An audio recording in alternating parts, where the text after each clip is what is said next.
You're listening to Let USB Wed, Book 6 of the clickandwed.com romances by Bonnie Paulson.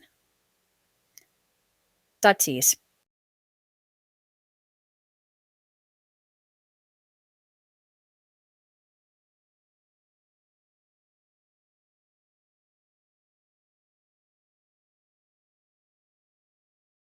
Two people matched, one already in love.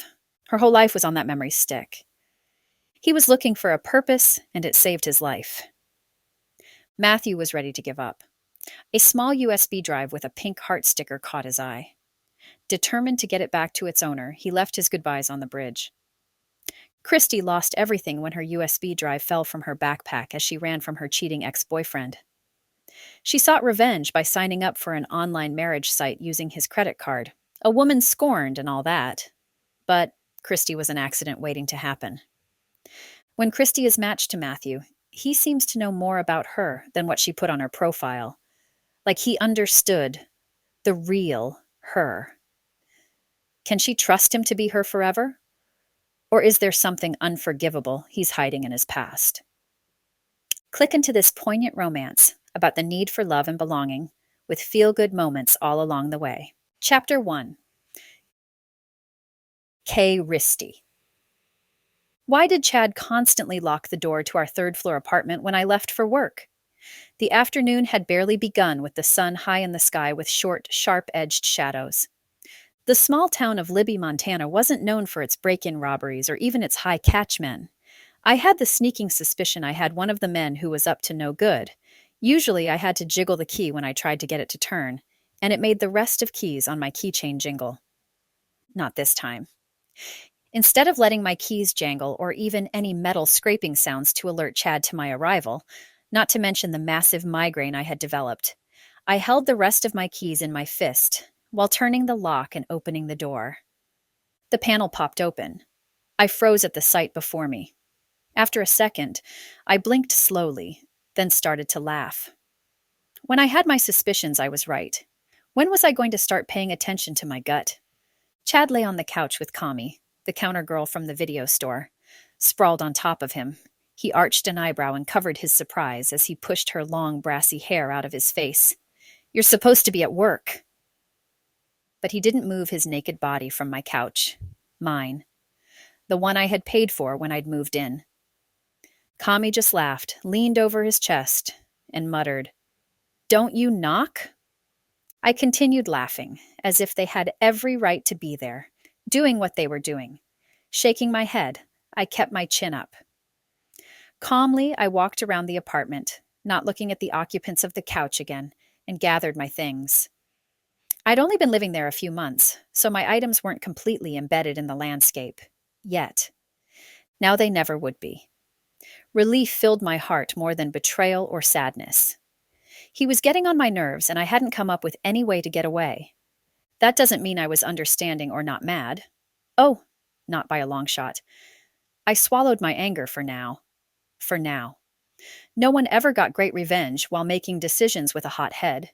I'd learned that much. As I tucked my laptop and cord into the case Dad gave me on my last birthday, I couldn't help wincing at the sounds of the two acting like I wasn't there.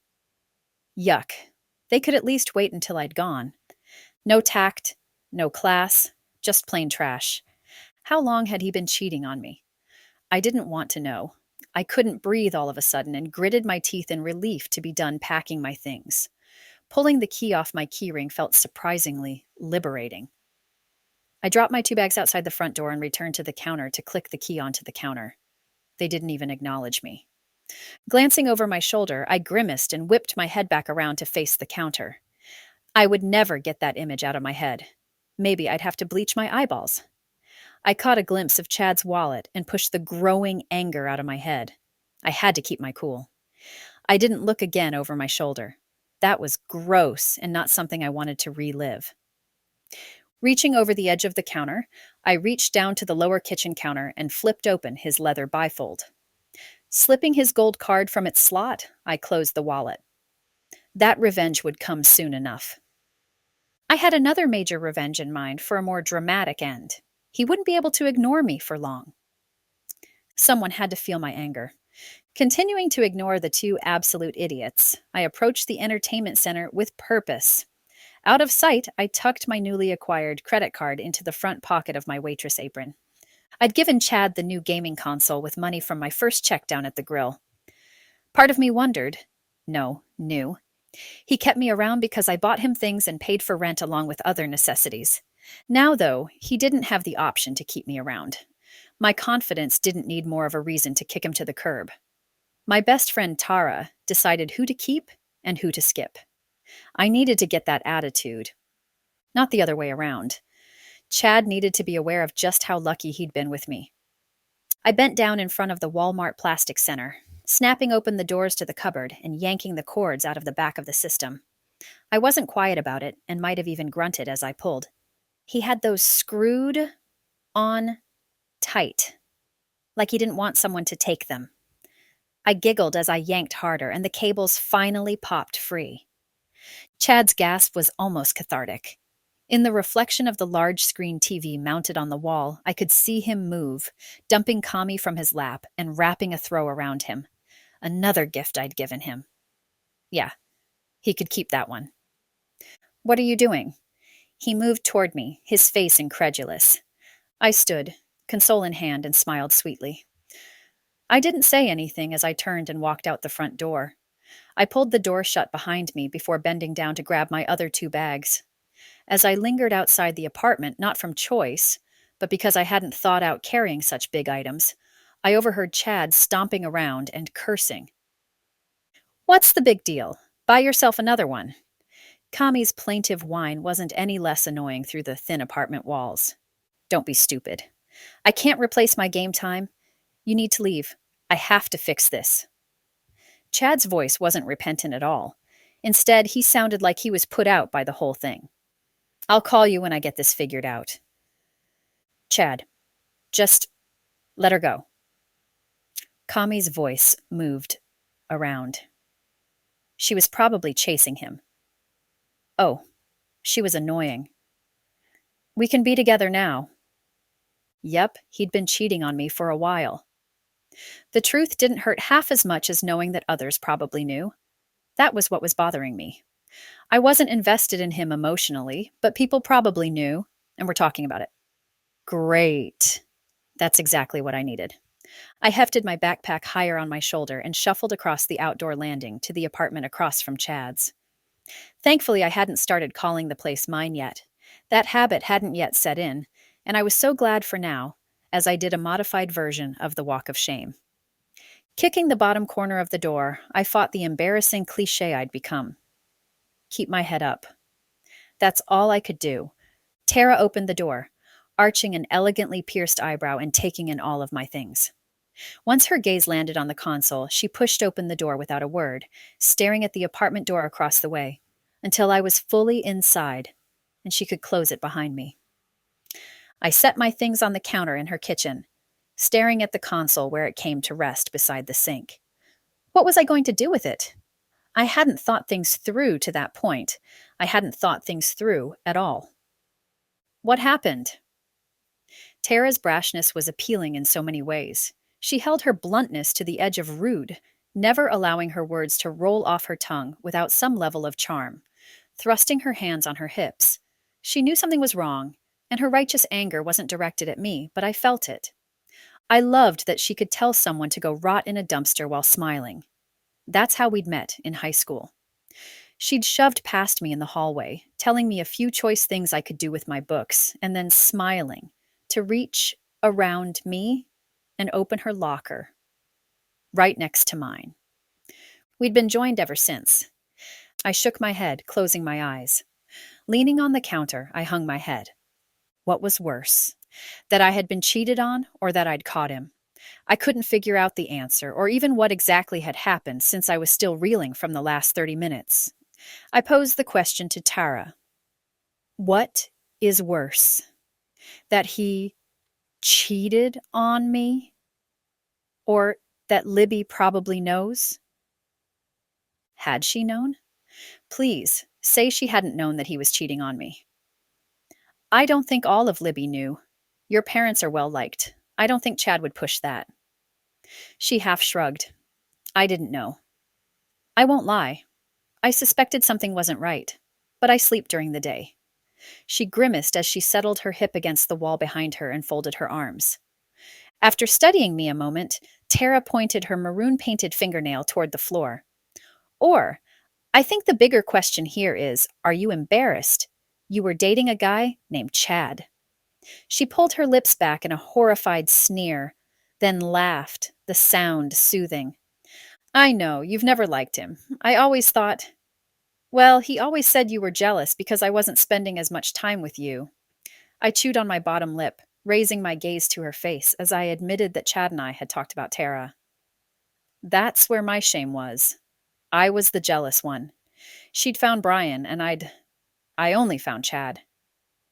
Her snort filled me with relief as I realized she understood me and forgave me anyway. Please, you were dating a Chad, Kristie, like I had anything to worry about. I know the guy. Sure, he's good looking, but he's lazy, he doesn't do anything for you, and he expected you to do all the work.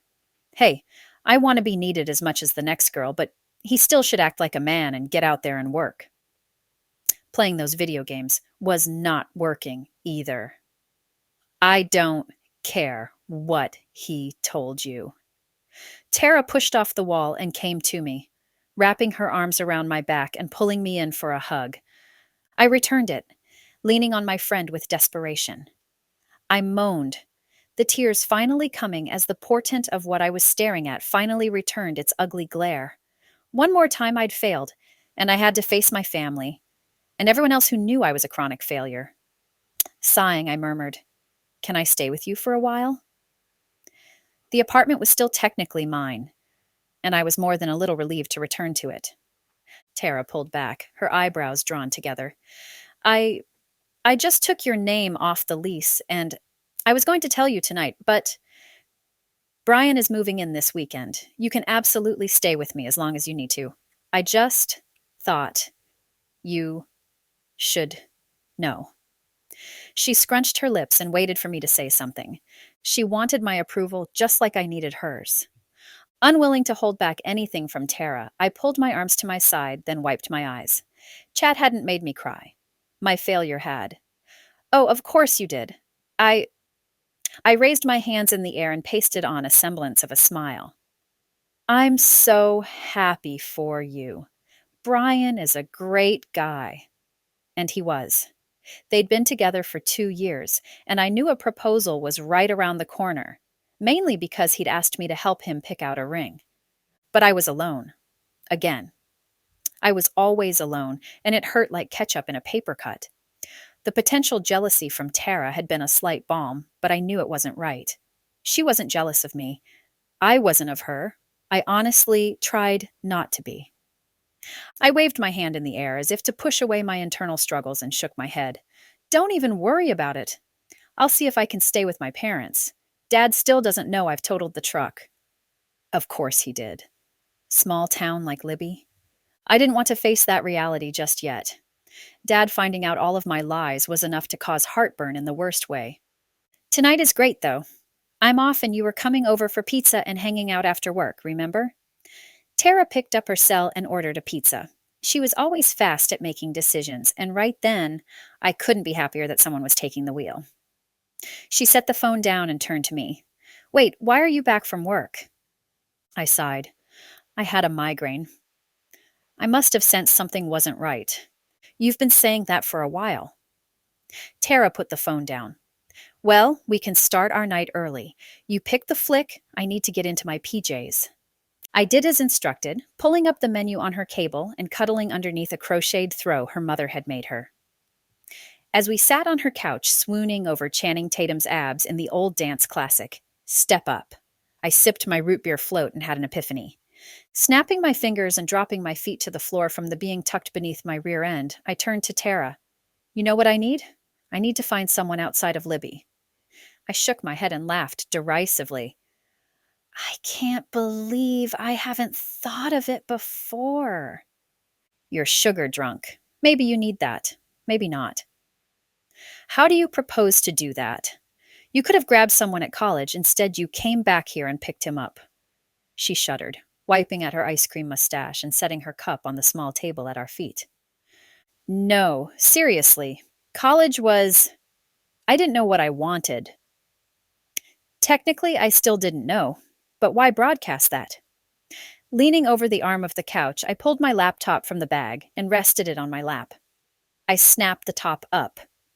While it booted up, I tapped the screen with the back of my finger impatiently. No, I'm serious. Why wait to meet someone down at the grill? I Googled online dating sites while Tara watched lazily from my side. A plethora of options came on the screen. I leaned back, overwhelmed at my options. Online dating? Tara studied me cynically, but she kept her mouth shut, which I was grateful for. Those cost money. You should probably wait on anything big until you know what you're doing. I chortled. Oh no. I grabbed a card from Chad's wallet before leaving. They were actually still messing around on the couch, so I snickered at Tara's open-mouthed expression. Are you serious? They didn't stop while you were in there? Can anyone say... Tara searched for a word. Tacky? That's all I could come up with as well. I pulled my USB drive from the side pocket of my bag. The little pink heart sticker had been a reminder to myself that I honestly couldn't remember what it was supposed to remind me of. In any case, that USB drive was my life. Plugging the drive into the closest port, I pulled the apron to my side and pulled out Chad's card. I didn't even feel bad. When the information uploaded fully from the drive, I pulled open a folder to the drive and started a new spreadsheet on the main file and saved it as online dating sites. Still laughing at the credit card, Tara grabbed it and waved the air toward my face. She groaned playfully. Oh, things are serious. You've pulled out the spreadsheet. She scooted closer. Okay, let's have some fun with this, and when we're done signing up for dating sites, let's do some shopping. We clicked through multiple sites, laughing and screaming as the horrendous pictures of couples flashed across the screen like animals on auction. A sponsored ad at the top of the last one was simple but straightforward. A red heart in a dialogue balloon with the phrase, clickandwed.com. Free application to marry the person you're most compatible with. Other fees apply. Marriage. The concept was so much more than I'd originally thought of. Why not? I stared at the ad, unable to tear my eyes away. What am I dating for? Tara glanced at me, dragging her eyes off Tatum and his dance moves. She peeked at the computer screen, not seeing what had me so still since she didn't know I was focused on the ad and not on the rest of the sites Google had pulled up. I guess we date to figure out who we're going to marry. She shrugged, leaning forward and claiming a red vine. When we did girls' night, we had more junk food than we knew what to do with, and we were on sugar highs for days and days. Pressing my lips together, I nodded. Exactly. Married.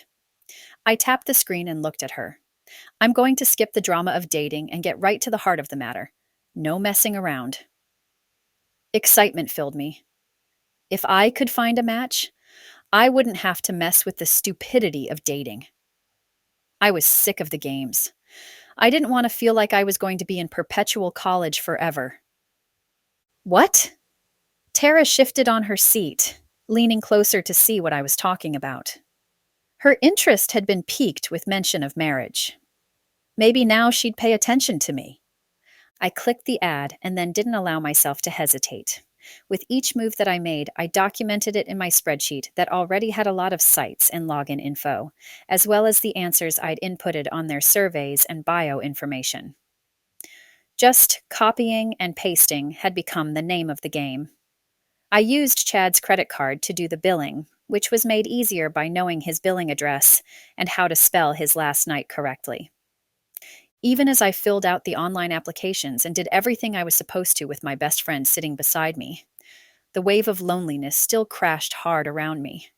There was a possibility I wouldn't have to be lonely. That was my secret. The main reason I was with Chad. I couldn't tell Tara that. I couldn't tell anyone. I was lonely. I was so bone-shatteringly lonely that I couldn't breathe right sometimes. With Chad, I'd been surrounded by loneliness, as he'd never really been there for me. He'd mostly just played his games and mumbled when I spoke. I was always alone. Would I have let him close, even if he'd tried? Maybe marriage would fix that. Maybe anything other than what I was doing would fix it. I didn't need to wait for a big moment in my life. I needed to make a big moment in my life. No more loneliness. The next morning, I shoved my server uniform and apron into my backpack and pulled on my jeans. Grabbing my things, I secured all the snaps and zippers on the bags. Tara meandered from her room and yawned. Morning! She went to the kitchen and poured herself a cup of coffee from the automatic maker she'd set up the night before. Sipping her coffee in her terry cloth robe, Tara mussed her short hair into a spiky mess. She nodded toward the bags in my hand and the folded up blankets on the couch. I'm serious, Kristie. You don't need to leave. Brian isn't moving in until this weekend. I'm having dinner with him tonight, but you can crash here. You don't need me here for you to hang out. I shook my head. Brian was taking her out of town for a special dinner. Tonight was supposed to be the night. I wasn't going to be an extra wheel in case they wanted the place to themselves. I shook my head. Nah, it's okay. I'm going to ride up to my parents' place. I think they're out of town visiting family. They'll never know I was there. Maybe. I grinned and lugged my armful of contraband from the apartment. Looking down at the gaming system, I glanced back at Tara. Can I leave this here for now? There's no way the saddlebags will hold all of this. She nodded imperceptibly, probably thinking of ways to dispose of the console. I tilted my head to the side and grinned. If you want to go target shooting with Brian and his new .22, feel free. I winked and put the system on the floor, tucking it against the wall out of the way. I was only half teasing. Glancing back at my bestie, I tried not to show how lonely I was.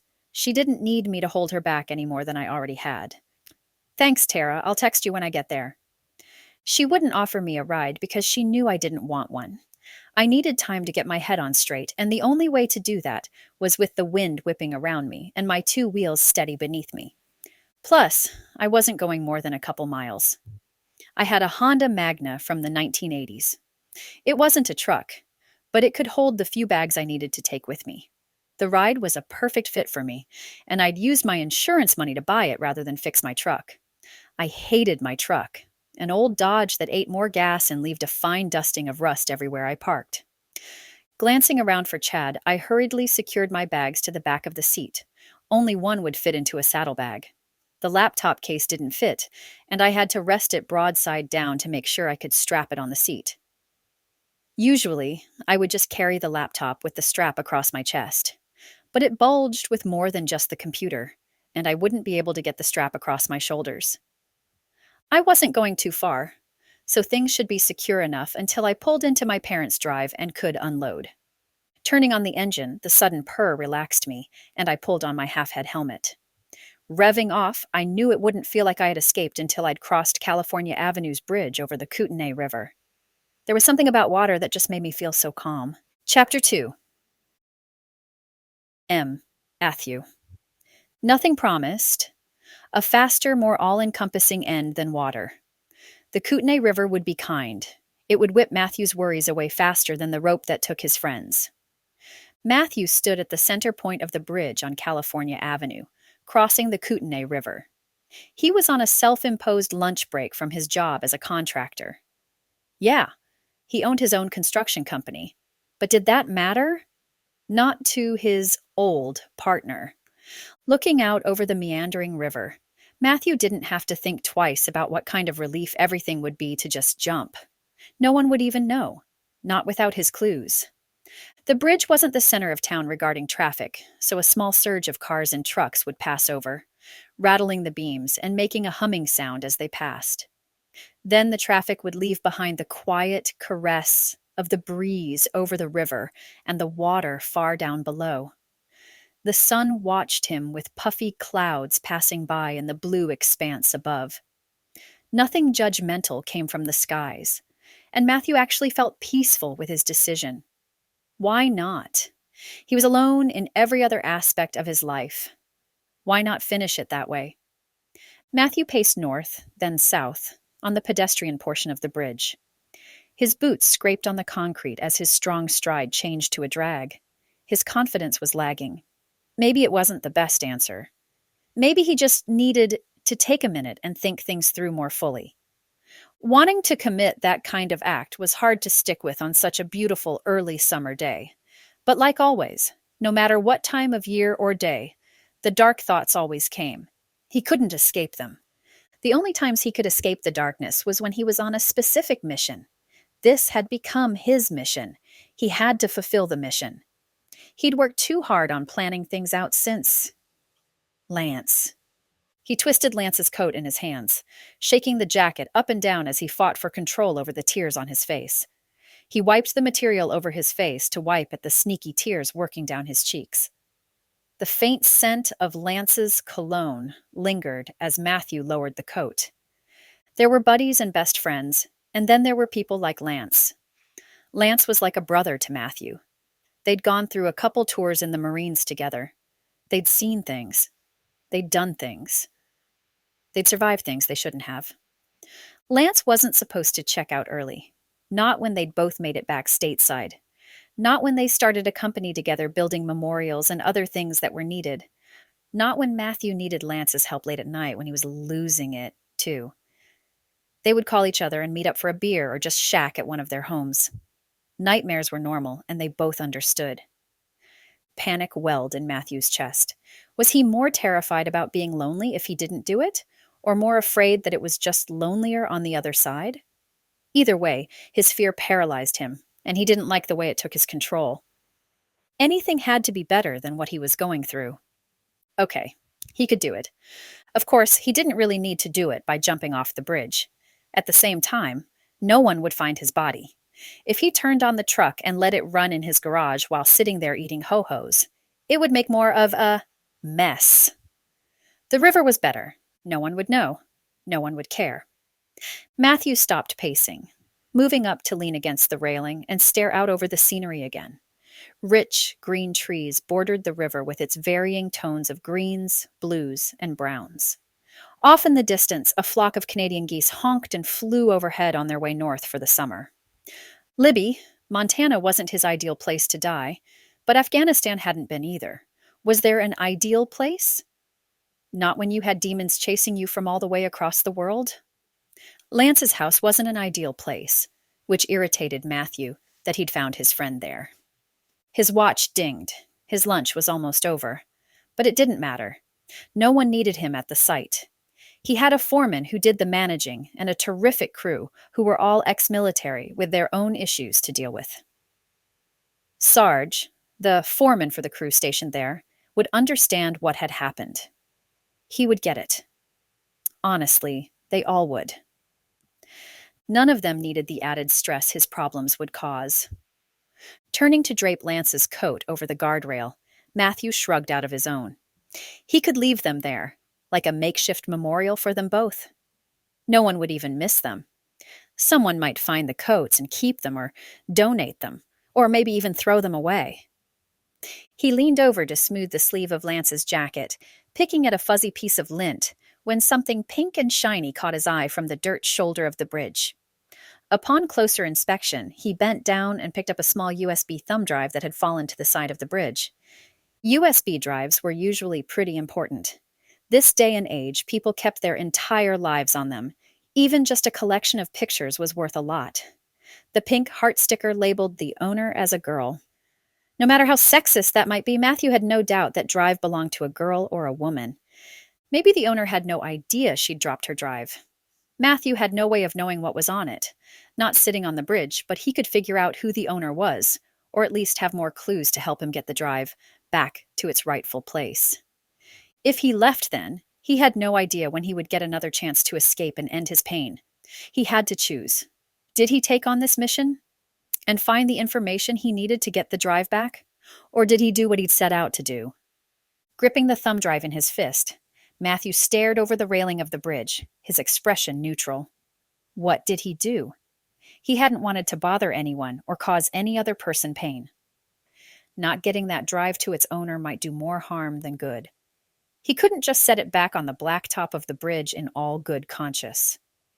Everything he'd done to get his affairs in order had been to tie all loose ends. This was leaving something undone. Maybe joining Lance could wait. Getting that thumb drive back to the woman who owned it had just given him a sense of purpose, like a mission.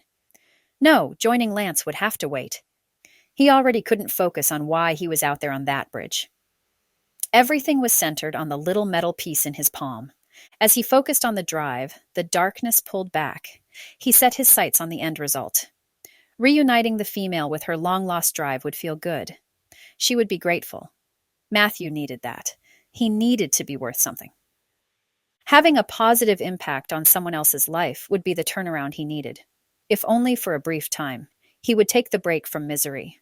As he gathered his things, Matthew said a silent thank you to Lance for helping Matthew find a purpose, even if only a temporary one.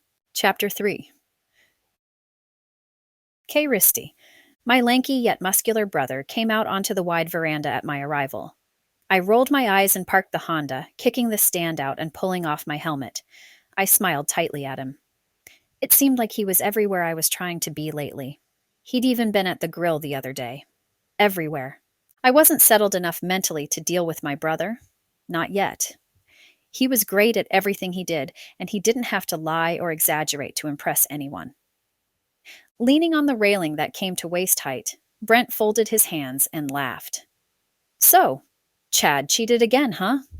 His laughter continued, reaching me with more than just humor.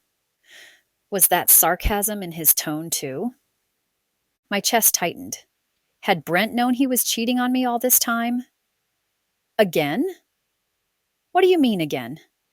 I stopped unstrapping my laptop bag and glared at Brent. If he wasn't careful, he might not live to his next birthday. Brent scoffed. Everyone knows Chad is a cheater. Tara just texted me to let me know you were heading up here and that things were over between you and that loser. He uncrossed his legs and straightened from his lounging position against the railing.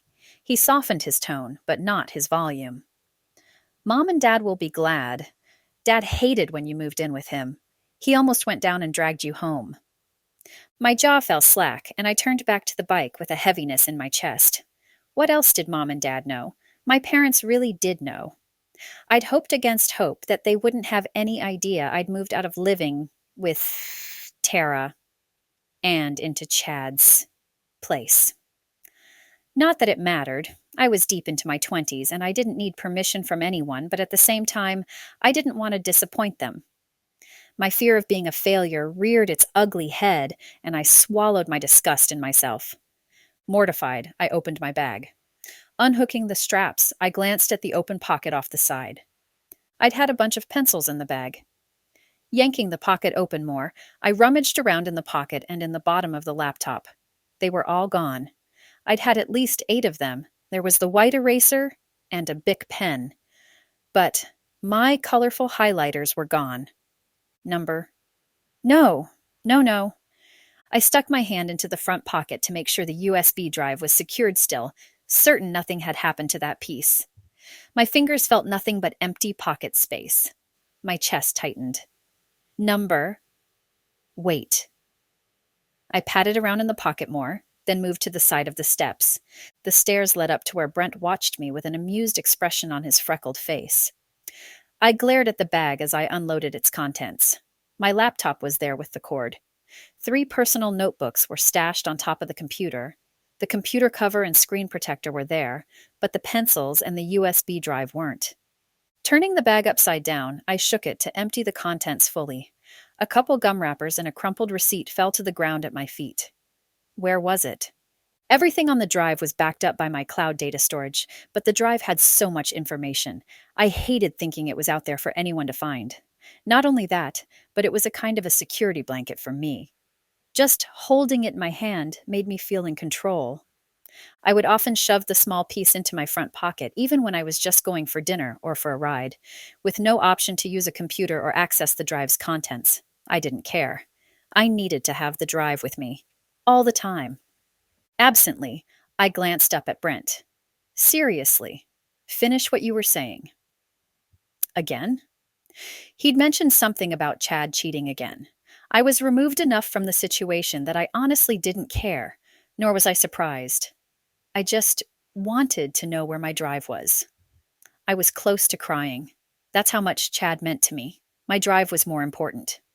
Brent cleared his throat, shifting to take a seat at the top step. Yeah, you know Chad cheated in school. He's not the stud all the girls think he is. I was so embarrassed when you started dating him.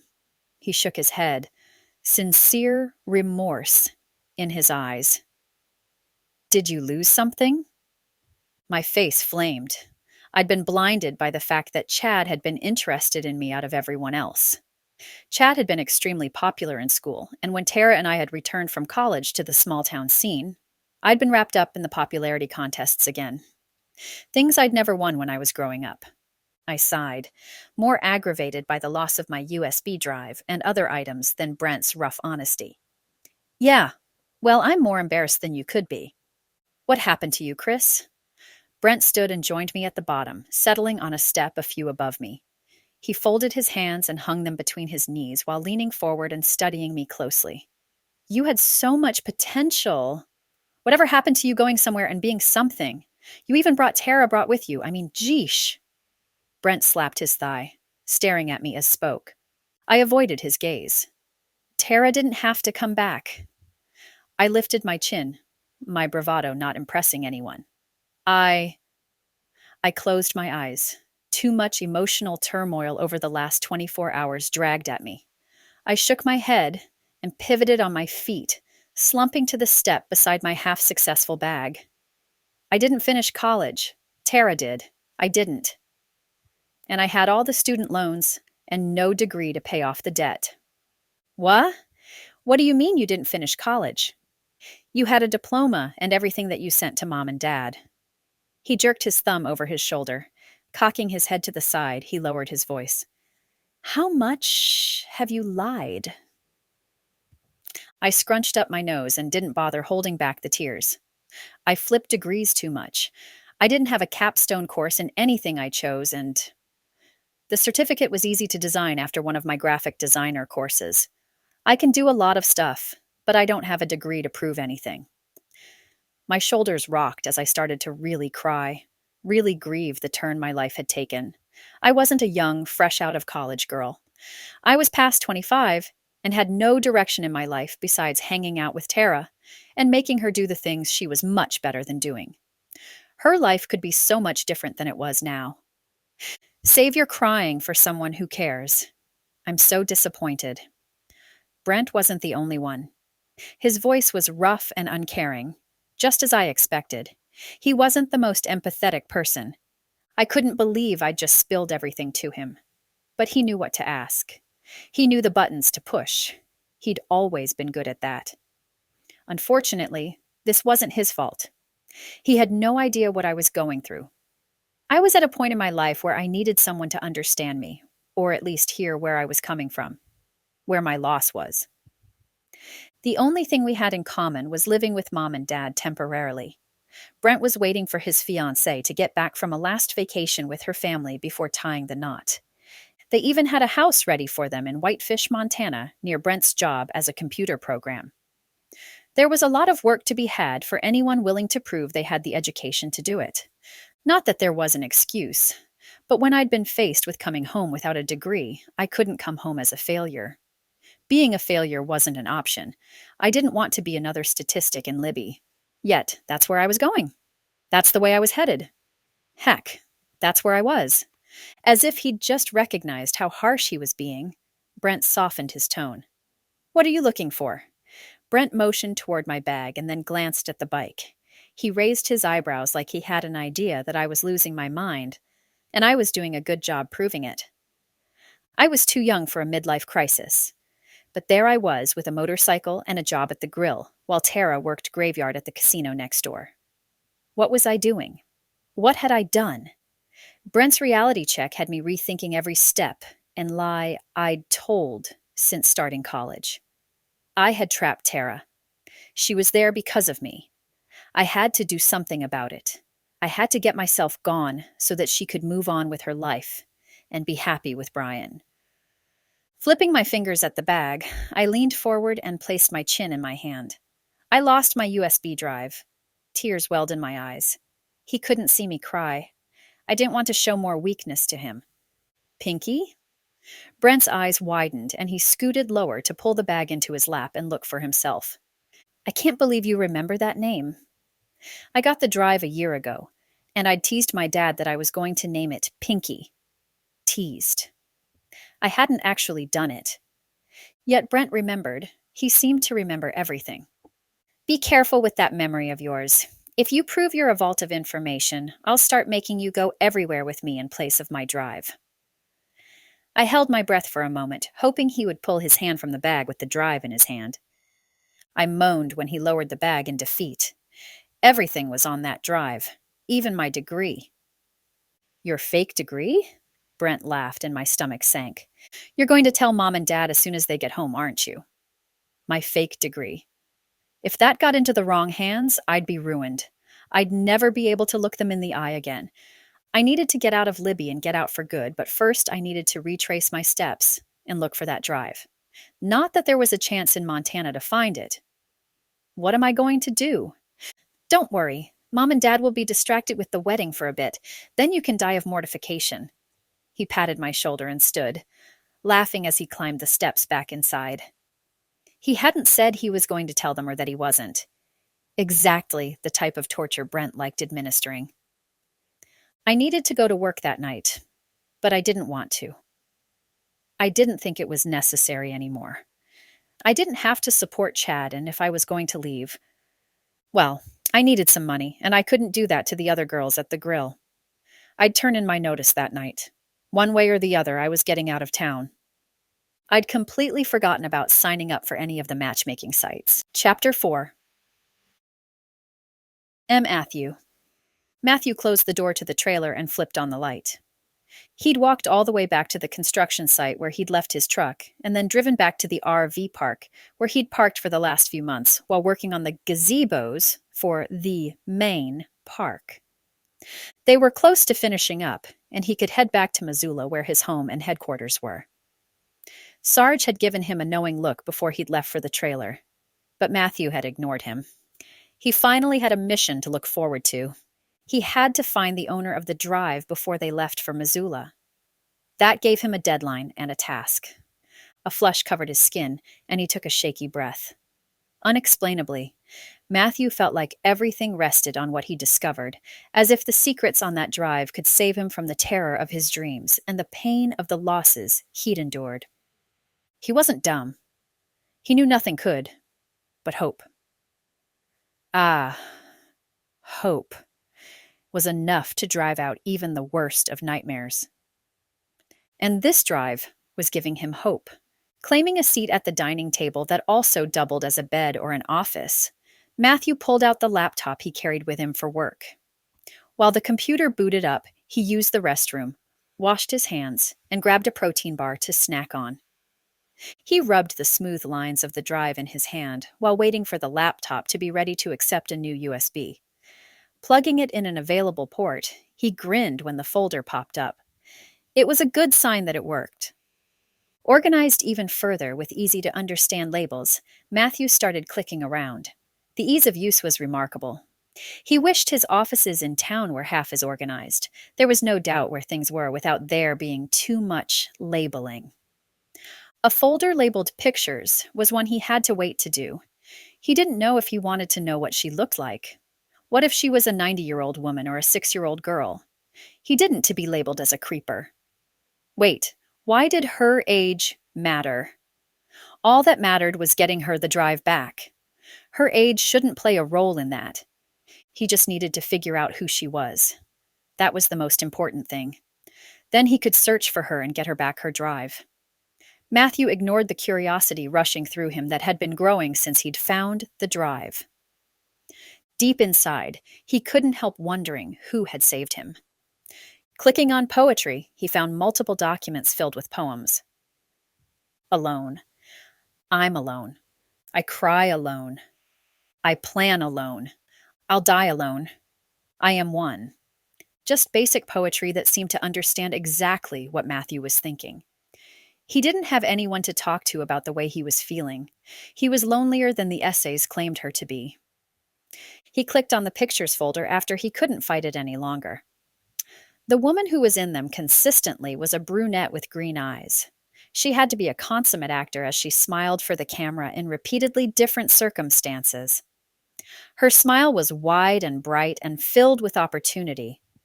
But the poetry gave a clue to who she was underneath the shell of optimism. Who was she? And what was she looking for? In the main folder under the collection of folders, a lone spreadsheet that declared itself the keeper of matchmaking site information brought a grin to Matthew's lips. If she was on matchmaking sites, then she was single. A girl like that shouldn't be out on the market for long. She'd be snapped up by the wrong guy in no time. Matthew had to save her from the wrong guy. Falling for her would be the best thing for both of them. The last site on the list was highlighted with bright green. Matthew clicked it and went to a clickandwed.com site that declared dating was one thing, but showing commitment from the get-go was the only way to show you were serious. Serious. Could he get matched to her without cheating on the test? It looked like her answers were all on the spreadsheet. Each step had been filled out. Her attention to detail was extraordinary. He could use her skills at the office with managing the multiple sites and multiple tasks that Lance had mostly been in charge of. If he took the chance and didn't do well with the answers, didn't match her, he could always go again and check her answers to make sure they were matched. He nodded. Yeah, at that point, being matched with her was more important than anything else. He was in it for real. Until he'd realized that being matched to her was an option, he hadn't realized just how serious he'd become about needing her in his life. One way or the other, he had to meet her. If they were matched, it was like one more message from the universe that they were meant to be together. Hands shaking, he rubbed his fingers up and down the tops of his thighs. Taking a deep breath, Matthew answered each question like it was the most important one he'd ever been asked. What started out as being a standard search job to find the owner of a drive became wrapped up in defining who he was as a person, a man, and possible groom and husband. The questions were straightforward and not too prying, although the honeymoon gave him pause. He was a warm-blooded man. Of course, he wanted the honeymoon right away. He just didn't want to put that kind of pressure on anyone. Finally, he hovered over clicking submit, already doubting the answers he'd given. He should have checked on some of them, but he wanted to know just how much they actually would fit together. He needed to know that there really was a person out there for him. He felt like he was connected to the woman in the photos and the writer of the poetry. What if they weren't matched? He could use Lance's email if this wasn't right. How would Lance know? Lance wouldn't care. Matthew tapped the table and lifted his hand to rest his chin in his palm. When would he find out who he was matched to, or even if he'd been matched? He'd paid the $2,000 without blinking. Maybe his card hadn't gone through, although there was so much extra money in that account. There was no reason it wouldn't have. A dialog box popped up with a chime, declaring, "You've been matched." His heart triple beat. Matthew stared at the computer. Matched. Was it with the girl he'd learned was named Kristie? Was she the one he'd been matched to? If she wasn't, then what? He'd been matched. If Kristie wasn't the one, then maybe this other person was. If nothing else, the drive had given him something to hope for, something to try for. The drive had saved him, and when he'd thought he'd be alone for the rest of his life, the option to try a matchmaking site had popped up. Matthew's gratitude overwhelmed him. In that space of time where he didn't know for sure yet who he was matched to, he was just grateful for the continued hope. If Kristie was the one, then they really were meant for each other, and he could allow his heart to latch even more onto the hope her drive and information had given him. He could release his worry about being alone, and he could save someone else from the aching pit of loneliness he suffered from. The cost wasn't a problem at all. $2,000 to marry the woman who could pull him out of his issues and give him someone to take care of? That was exactly what he needed. Taking care of someone else would give him a reason to go on. He clicked on the match and accepted the terms. The profile picture of his match popped up, and he released the breath he'd been holding on a whoosh. The image was one he'd already stared at for a while. Her brunette hair and green eyes said something vastly different from the curve in her lips and the tilt to her head. Kristie Gale. She was the one he could count on. They'd been matched. They were meant to be together. He hadn't even needed to check her answers because they were already compatible. Now he just had to hope she'd accept the match. As soon as he met her, he could give her the drive. Wait, he couldn't give her the drive now. If he did, she'd think he cheated on the matching questionnaire. It would be too much of a coincidence. Matthew pushed the laptop forward and folded his arms to rest his head on the table. What had he done? He could have found out where she worked or something and contrived a way to meet her. He could have even found her and just given her the drive. Said he'd had to look on it to make sure he could find the owner. And then realized he had to meet her. That would have been easy. There'd be no guarantee that they'd end up together, but at least he could give her the drive. Now, if she accepted the match, they'd be married. That was a huge step to take. How was he going to get her the drive without her knowing he'd had the idea to even go on the site because of her drive? Oh, what a fine mess he'd gotten himself into. If she accepted the match, then he would have a wife out of it. But he didn't know when an appropriate time would be to give her the drive back. How did he fulfill that mission without compromising the newest one? Because, yeah, marrying Kristie had become his sole reason for going on. He couldn't see any other solution to his problems. If he had her in his life, maybe things would be easier. Maybe the demons would disappear. He could solve both of their lonely issues. He closed his eyes and prayed hard that she would accept the match.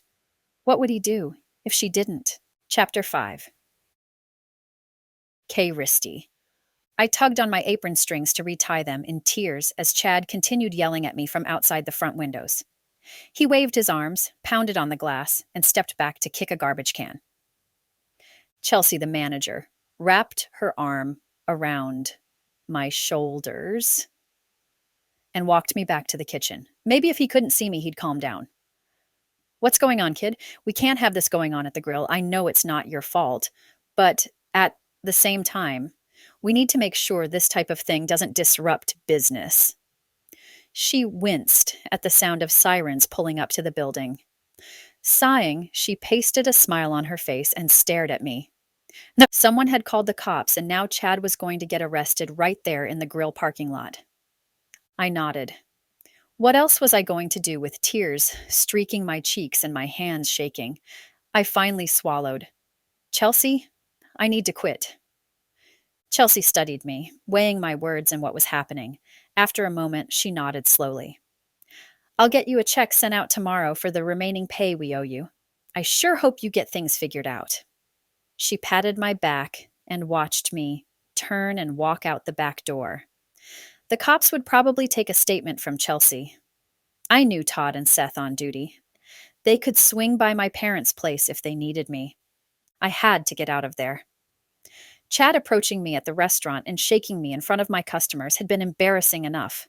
When he'd accused me of stealing his stuff, I'd lost it, screaming at him and slapping him across the face. When I'd been able to calm down and step back from the scene I was involved in, I was mortified. The threats he'd thrown at me hadn't helped. Not that I thought they were real threats. Chad was lazy and more passive-aggressive anything. He was all talk and he'd never hurt anyone. Not because he was nice, but because he didn't want to get hurt. Almost running across the back parking lot, I instinctively searched out my bike. I'd parked my Honda in the back of the lot, behind a tree where no one would see it. I didn't want Chad to know where I was. He knew where I worked, but he didn't need to know where I'd parked the bike. Who knew what he would do to retaliate? He wouldn't hurt me, but that didn't mean he wouldn't key the bike or pour sugar in the gas tank. The fact that he'd found me wasn't surprising. The mailman knew if I wasn't home, he could find me at the grill. Thankfully, Chad had shown up when he did. I was starting to think that loneliness was worse than being with someone who cheated. No. I needed him to find me and to throw a fit to remind me that being with Chad was only bad news. Halfway through my shift, I'd started to miss belonging with him. I didn't want to go home, but the way he'd spoken to me, the food he'd picked up from a customer's table and flung at me, the vitriol he'd slung at everyone inside had reminded me, no, branded in my mind and heart just what a loser he truly was. I started up the motorcycle, refusing to cry or break down, where I was still vulnerable. If they didn't arrest him, he'd be looking for me. My phone buzzed, but I would wait until I got home. I didn't want to talk to Tara right then anyway.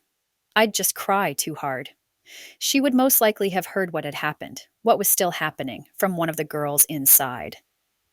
That had been YouTube worthy, and I was right in the middle of it. The wind blew on my face, calming me down. I pulled into the driveway of my parents' place, relieved to find the lights off. Brent wasn't home, and my parents were still gone. Brent had mentioned them being on a cruise for another week, but he wasn't the most reliable. He'd once told me a dinner was at 6 at a restaurant, and it had ended up being at 5 at the house. He liked to keep me guessing. I remembered Dad saying something about a cruise a while back, but I hadn't paid attention to the dates. Sometimes pretending I was too busy kept their questions at bay. I turned off the engine, but stayed on the cushy seat. Pulling out my phone, I tugged the helmet off and pushed my long hair off my face as it fell from the confines of the helmet. I'd gathered my control enough that if Tara wanted me to come over, I could handle it. A text message from a number I didn't recognize declared, "You've been matched." The signature was from clickandwed.com, the online marriage site. I'd been matched for marriage. Marriage. I could move to wherever my husband was and get out of there. Already the man was my husband, and I hadn't even accepted yet. Marrying him would be my answer to escape the trap of the small town.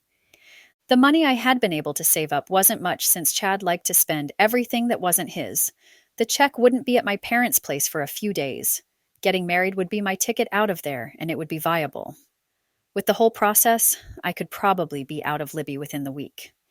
No one could argue with me once I'd taken the steps to complete the contract. Was I really going to be a mail order type bride? Or was this an arranged marriage? I'd have to look up the definition when I had a chance. Was I really going to do this? Tara probably didn't believe I would do it. I needed her approval. What would she say? A little excited that she would tell me to jump right in, I texted her. I got a match. You got a match? Like a marriage match? Just decline it. You're not really going to get married. I could almost hear her derision. Why wasn't she excited for me? This was something new, and I wouldn't have to drag her along and ruin her life any further. Didn't she see this was a good thing? I guess. But why would I decline it? Tara was going to move on and get married and be all the awesome she was destined to be. I was a mess waiting to happen, and I didn't need to drag my best friend down any further. My fingers flew over the screen for the last text.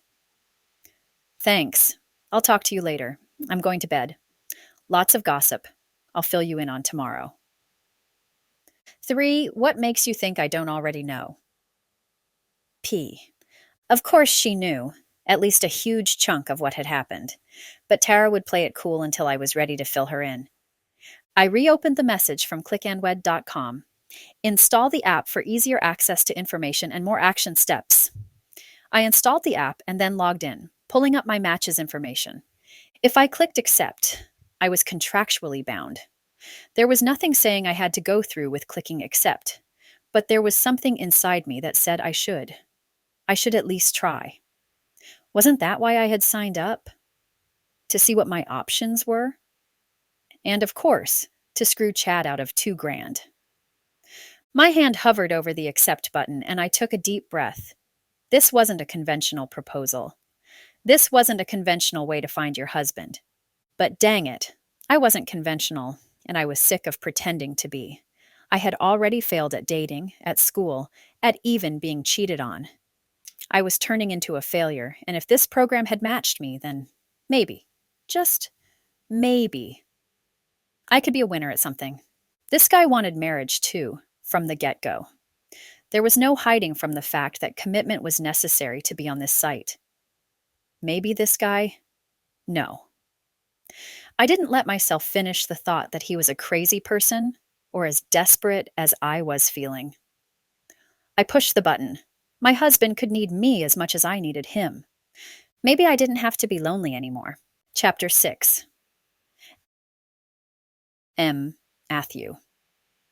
Everything passed in a blur. How was it possible he was getting married? Matthew wrapped up the project in Libby and hightailed it back to Missoula before the final steps of the process were completed, as they'd been laid out by Clickenwed. Each night, before he fell into a fitful sleep, he longed to call Kristie and talk about what they were doing, find out what she was thinking. Talking to Kristie wasn't an option until she arrived at his place, and the time couldn't go fast enough. Was she as curious about him as he was about her? The more information he got, the more he needed to know. Every chance he got, he opened the contents in her drive and delved further into her information. He'd memorized her poems and the essays and could tell a stranger on the sidewalk what her favorite tea was. For some reason, she'd artistically manipulated a degree from Montana State University with her name on it. Matthew couldn't figure out why she would do that, but her skills were admirable. The only reason he could see if was fake was the presence of a scanned file of someone else's degree beside it in the folder. She seemed well-rounded but lost, and every other picture had pizza in it, Hawaiian style with Canadian bacon and pineapple. He wasn't a fan of the combination, but she seemed to be slightly obsessed with it. The app he'd been encouraged to download via email from the matching company started dinging the morning Kristie was to arrive at his place. Every time she checked in, he got a notice. By the time her location showed her as having reached Missoula, his hands were shaking and he was seeing spots. What had he gotten himself into? He had to tell her from the beginning that he had the thumb drive. He had to be honest. Building a relationship on lies wasn't smart, nor was it a way to last. They had to last longer than the 6 months the app had challenged him to. But Matthew had fallen for her bright smile and impish gaze, her somber poems and argumentative essays she'd saved from college, the way she never looked at the camera straight on, like it knew something about her she didn't want to see. Matthew was falling for his wife, and he hadn't even met her yet. If he gave her the drive, he ran the risk of losing her.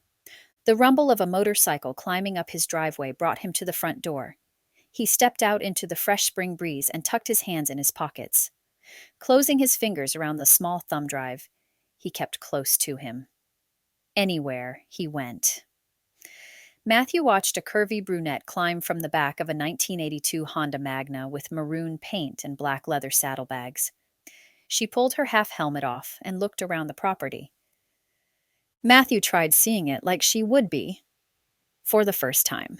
With its pines and willows intermixed as they were close to the river, the property didn't lack for green grass or foliage. He'd learned in the Marines how to irrigate using gravity, and he'd put that knowledge to use on his land. He didn't have a large chunk, not more than 3 acres, but it was his and he needed every square inch to keep his nightmares at bay. Moving to the edge of the large square deck, Matthew lifted his chin, keeping his hands in his pockets. "Hello? You must be Kristie?" He didn't need her to confirm it. He'd recognize that wavy hair and sparkling eyes anywhere. She pulled a couple bags off the back of her bike and nodded, draping a strap up over her shoulder as she climbed the steps to him. At the top, she was slightly out of breath, but smiling nervously. "Hi. Yeah, I'm Kristie. And you're Matt? Or Matthew?" She smiled softly, as if not sure how to talk or move around him. "Matthew, if you don't mind. Matt reminds of nicknames my brothers used to call me." Matthew smiled crookedly, taking in her simple white shirt, blue jeans with leather chaps over them, and a dark leather jacket over her shirt. She had curves, and she wore them well. He motioned over his shoulder and reached for her bags with the other hand. "Let me take these for you. Come on in. I'll show you round." He glanced at her from the corner of his eye and lowered his voice self-consciously. "I'm glad you're here, Kristie." Was that too much? Would she know about the drive? He had to be cautious. Maybe right then was the right time to give her the drive. No, that wasn't. He'd scare her off before she even got in the door. She moved ahead of him, glancing over her shoulder and flashing him a reassuring grin. "I am too, but don't get too comfortable. You might want me out before the evening is over." She laughed, and as she walked, her hips swayed gently from side to side. He highly doubted that, but kept his opinion to himself. She fidgeted with the strap of her purse, glancing every so often at the bags in his hands. Did she think he was going to run away with them? Was she already regretting coming? Go to the left. Then, take the fourth door on the right. They hadn't talked about her bunking with him or wanting her own room. He'd assumed, and given her a room across from his. That way she wouldn't be forced to share with him or go into the situation with expectations she didn't want to meet. Matthew was building a foundation based on respect. He worked in construction. He knew how important those footings could be. Matthew followed Kristie to the end of the hall and into the room. She stopped just inside and stared. Edging inside, Matthew inspected the sheer sage green canopy with the cream bedding and log walls. He'd never added plaster to the inside of his log home. While the wood gaps had been chinked as needed over the last couple years. Matthew had preferred the warmth of the softly polished logs to the boxed-in feel of drywall. But with a woman there, he second-guessed his decision and studied the room, and then her. Is everything okay? We can change anything you don't like. He swallowed, his mouth suspiciously dry with nerves. Kristie glanced at him and shook her head. No, not at all. It's gorgeous, thank you. I just was expecting we'd be sharing. Is this your room too? She turned the remarkably green eyes on him, and Matthew caught his breath. After a moment, he shook his head. No, mine's across the hall. He should have asked her. Sharing a room didn't necessarily mean intimacy. Why hadn't he asked her? Disappointment shadowed her gaze, but she covered it with excitement. Thank you so much. I'm excited. I just need some time to get used to everything. He didn't doubt her sincerity, but he couldn't help wondering what the disappointment came from. He set her bags on the floor. It's almost time for lunch. Are you hungry? Her eyes widened, long lashes framing her hypnotic gaze. Very. Freshen up and get comfortable. I'll have it ready in just a bit. He left the room without dragging out the discomfort any more than he had to. She wasn't uncomfortable to be around at all. Matthew was just certain he was going to do or say something that would give away the drive's presence in his pocket, or would push her away. In the kitchen, he finished putting together the chicken Caesar salad with lemon wedges and placed the dishes at the table. He sat down, waiting for Kristie to join him. After a short time that felt like forever, Matthew scooted back his chair as Kristie came into the room. She'd changed from her biking outfit to a pair of cream capris and a dark green t-shirt that matched her eyes. She'd braided her hair and lightly applied makeup. Matthew was surprisingly pleased that she'd put in some effort on his behalf. You look lovely. Motioning toward the table, Matthew held out her chair for her and then claimed his own seat. Thank you. I wasn't able to bring too many outfits, so it's a good thing you like this one. She smiled and studied the dish and then lifted a worried expression toward him. I'm vegan. A pit grew in Matthew's stomach and he swallowed. Half standing, he moved to take her plate. I'm so sorry. I didn't know. How was she a vegan? He'd seen pictures of her eating pizza, hamburgers, sitting at parties filled with meat dishes, and more. He was so confused. Kristie reached up and placed a hand on his forearm. I'm just teasing. That looks delicious, and I'm so hungry I might tackle you if you take my plate. Her playful laugh warmed him, and immediately he relaxed. He dropped back into his seat, exhaling on a whoosh. You scared me there for a second. I thought for sure. But I'm glad I was right. Looking at him curiously, Kristie stretched out her napkin. You were sure what? But her phone buzzed, and she pulled it out of her pocket, rolling her eyes. This app is going to get annoying fast. I've had to check in every time I pause longer than a few minutes. Makes going to the bathroom in a public rest stop very awkward.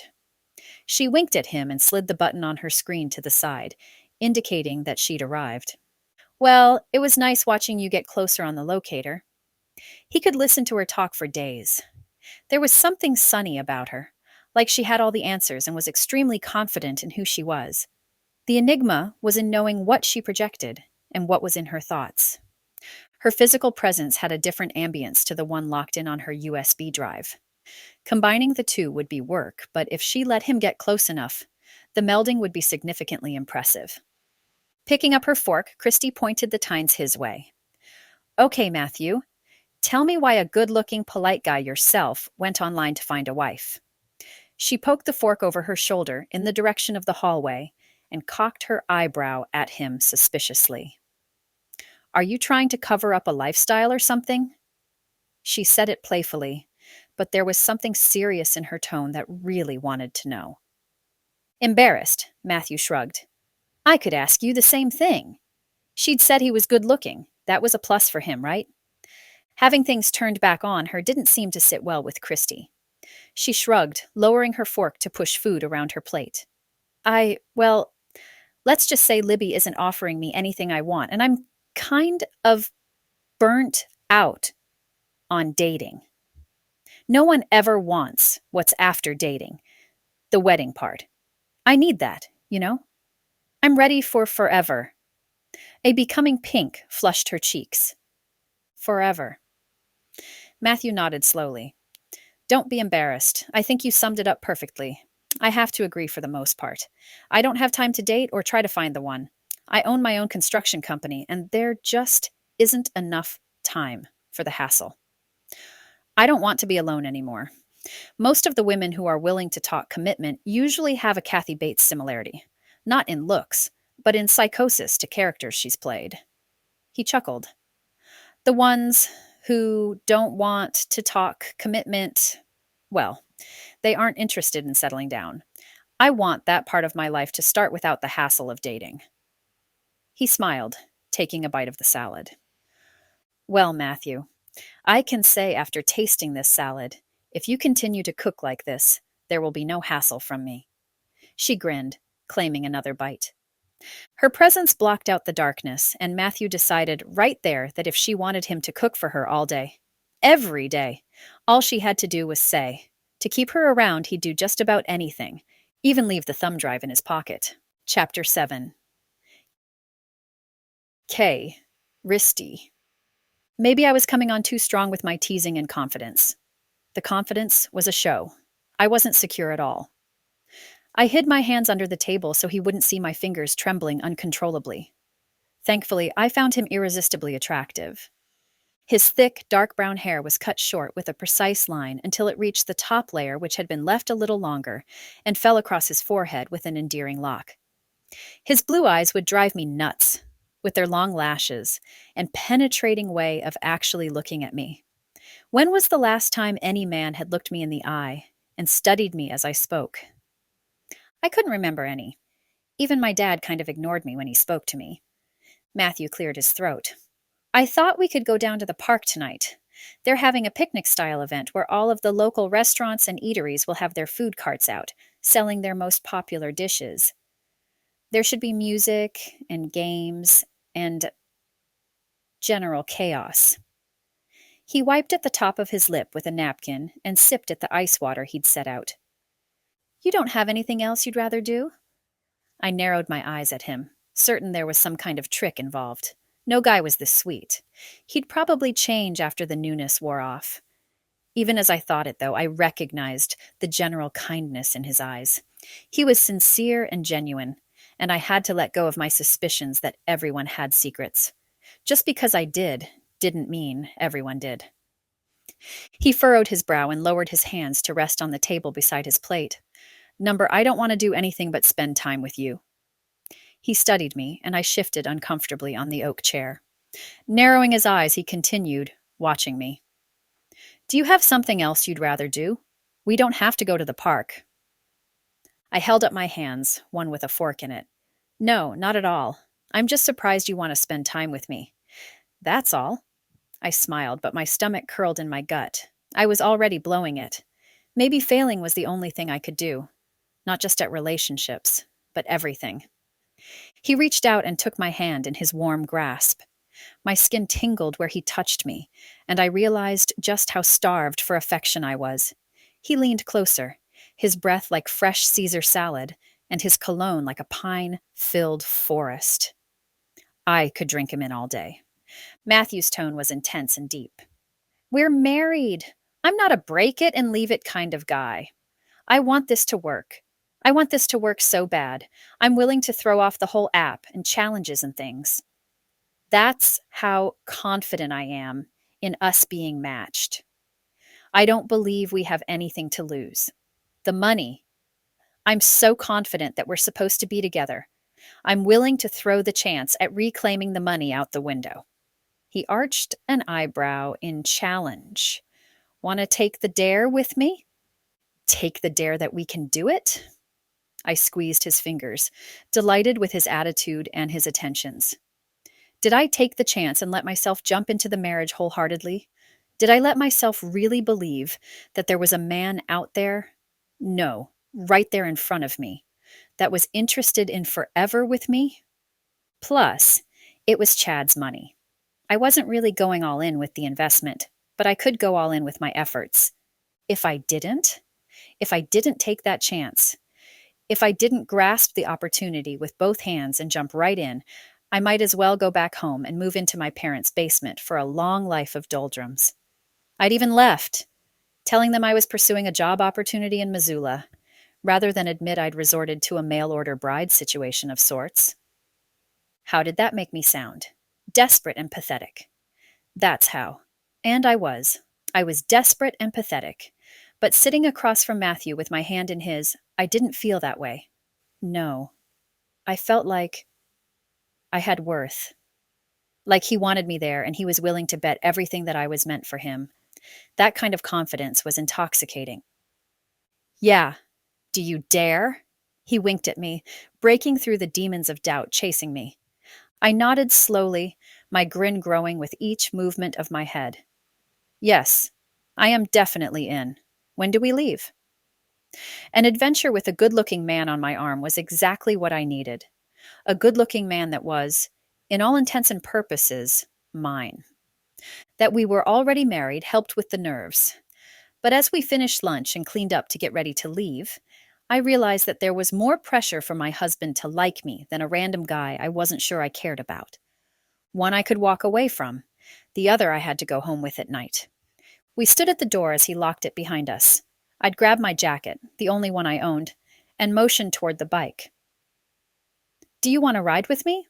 Or would you rather go in something else? Was he comfortable with a woman being independent?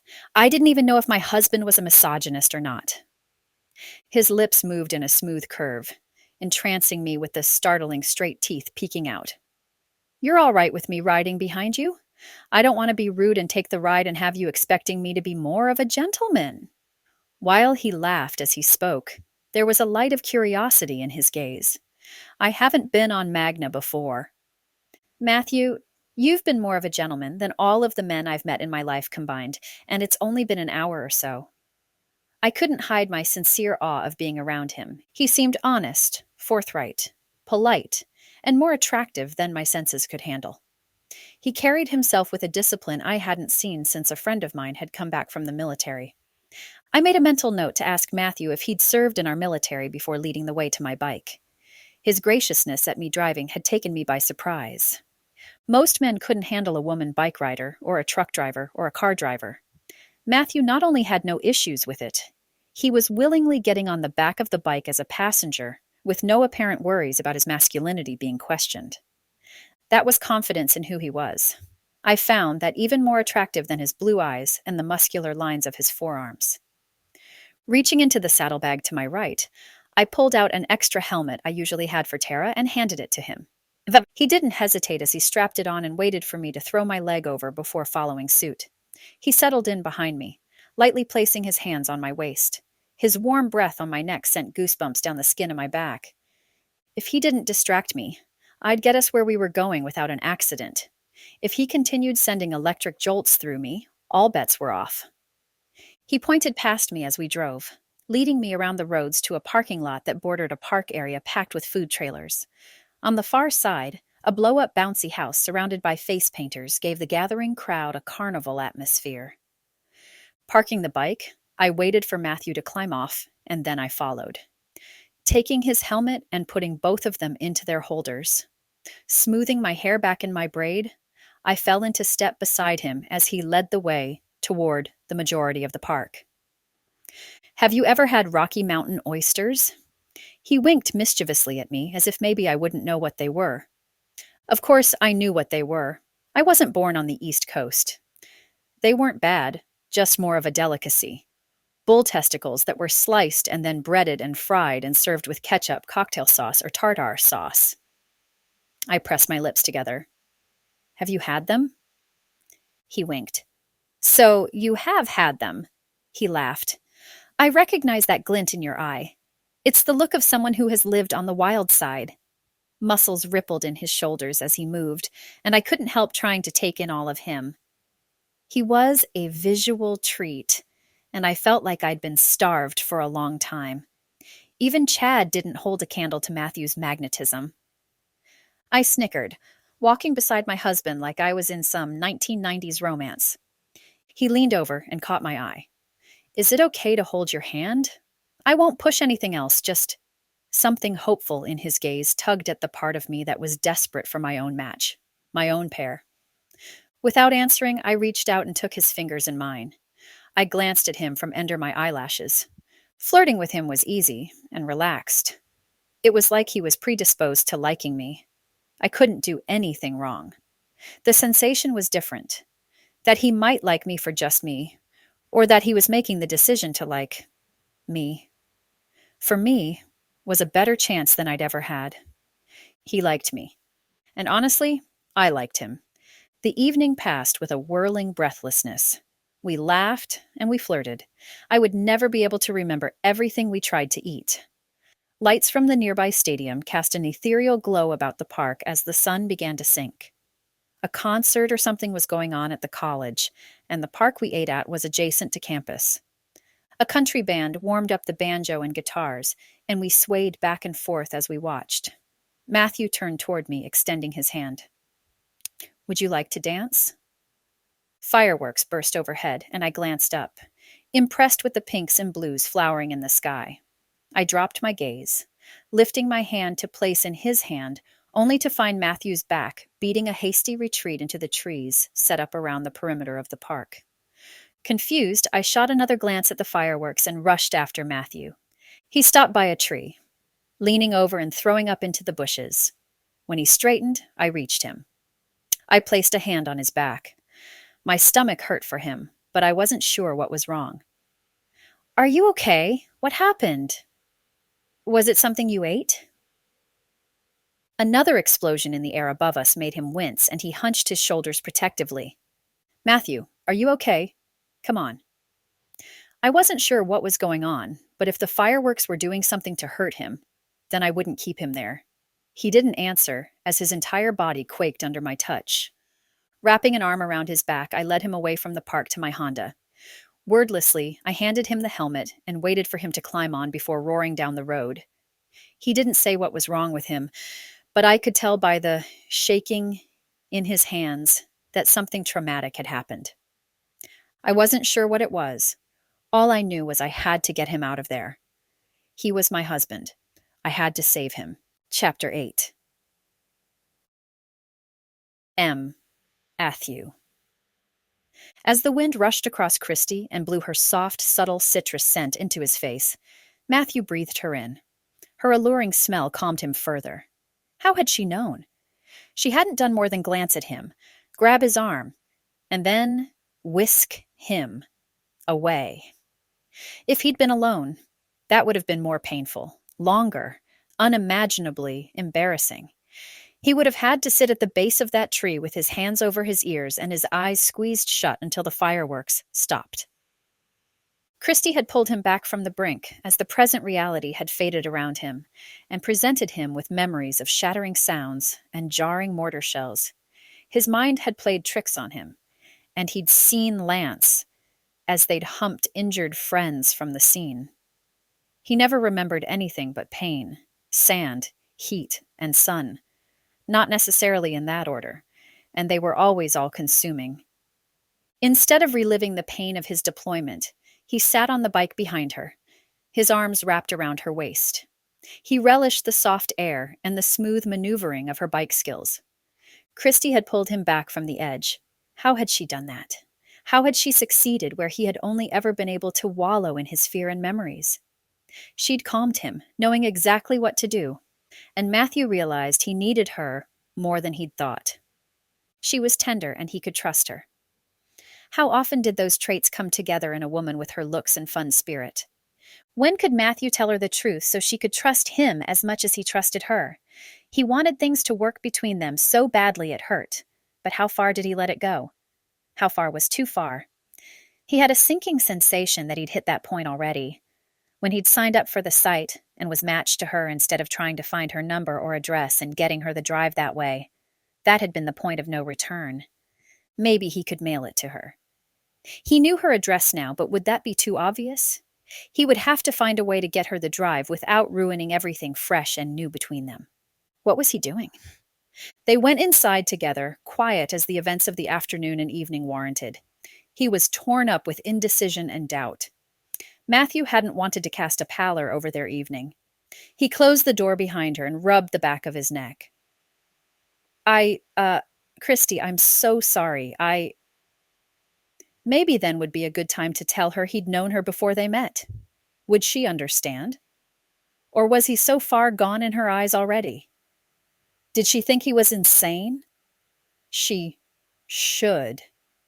He'd acted crazy. Kristie turned, surprise in her eyes. She reached up and gently touched his face. No, don't apologize. I bet you're ex-military? Your hair and the way you hold yourself along with what happened kind of gave it away. She lowered her hand, but Matthew caught her fingers and stared intently into her eyes.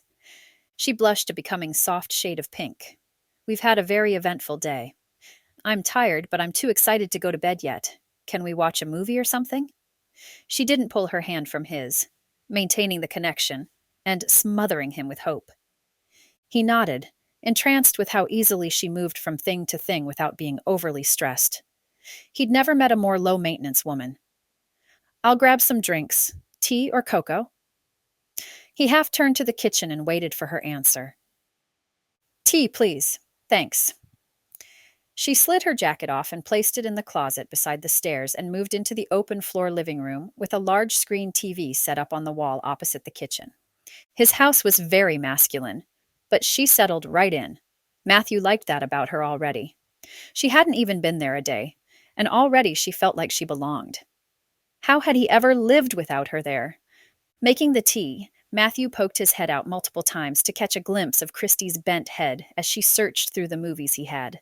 There were no rated R movies. There was usually too much death and violence. Matthew could do without seeing anything like that for the rest of his life. He brought in a tray with blueberry scones he'd bought at the bakery that morning, as well as a cup of orange and chocolate tea and a cup of hot chocolate. Setting the tray on the coffee table, he moved behind her. How about this one? Matthew pulled the romantic comedy from the top shelf and handed it to her. Kristie's eyes widened. She slowly took the DVD from his grip. Wow, I thought for sure I was the only one who had ever seen this movie. It's my favorite. She glanced behind him, her jaw dropping as she pushed past him, and picked up the tea bag. Oh my word, this is my favorite, all-time favorite tea.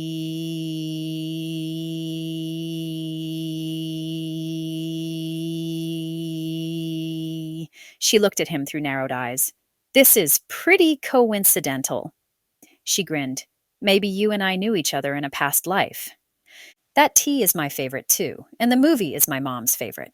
You're not the only one with great taste. Matthew grinned while working to smother his racing heart. Lying was getting old already. How much longer would he be able to keep it up? Chapter 9. Kristie. Sleeping in Matthew's home had been restful. I hadn't planned on that. I'd assumed I would toss and turn and be generally uncomfortable. Instead, I'd slept solidly and woken up with a smile on my face. Not something that was common in my world. In fact, I couldn't remember the last time I'd looked forward to getting up so much. The sun rose early, warming the air quickly. I moved to the deck with another cup of my favorite tea in hand. How had he known? Was that possible? Coincidence or not, we had so many similarities. It was getting hard to accept, as natural. After less than a day together, I felt like I knew him and that he felt the same way. The evening had ended smoothly, even with the incident in the park. Nothing felt out of place or like it was too much drama or not enough excitement. I fit into his life seamlessly, and I loved it. Was it possible that he was really my match? Everything about him was perfect.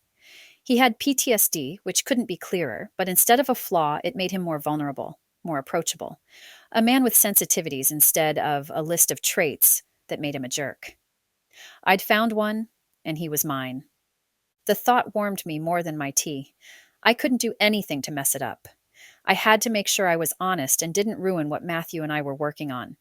Matthew came out to the deck, buttoning the cuffs of his sleeves. "I'll be back this afternoon. Make yourself at home. I'll see if we can do something fun again this next weekend." He braced his hands on the deck railing as he smiled at me, glancing at the cup of tea in my hands, and then studying me with an eye for detail. I hoped he liked the simple jeans and white t-shirt I wore. It was a fairly standard outfit for me. "Wait, you're leaving?" I swallowed, looking around the deck and scanning the panoramic view of the river. What am I supposed to do? I didn't want to be alone. I didn't want to hear just the sound of my breathing. I wasn't naive. I expected he would have to work, especially to maintain the type of home he lived in, but I guess I was hoping for a reprieve from normal life for a few days. I wasn't even used to the home yet. He touched my back reassuringly as he pushed away from the railing. "I have to work, but I'll be back afterward. I own a construction company. They need me there. Things are too much of a mess since—" He closed his mouth as if keeping information to himself. Unsure how much I should push, or even if I wanted to push for more information, I wiped my palms on my thighs. "Okay, that sounds good." What was I going to say? It's not like I could scream and cry and beg him to stay. The image of me doing that in my mind's eye brought a sincere smile to my face. He left with a soft kiss on my cheek. I rubbed the smooth skin after he'd left. Would it get old? His brief contacts that left me with a tingling of awareness where his skin had grazed me? I hoped not. Cleaning the kitchen and then picking up my room, I did everything I could think of, and I only used 30 minutes. 30 minutes. My life was going to be so boring. I needed a job or something to do. He hadn't mentioned needing me to work or anything. Maybe I could do volunteer work or something.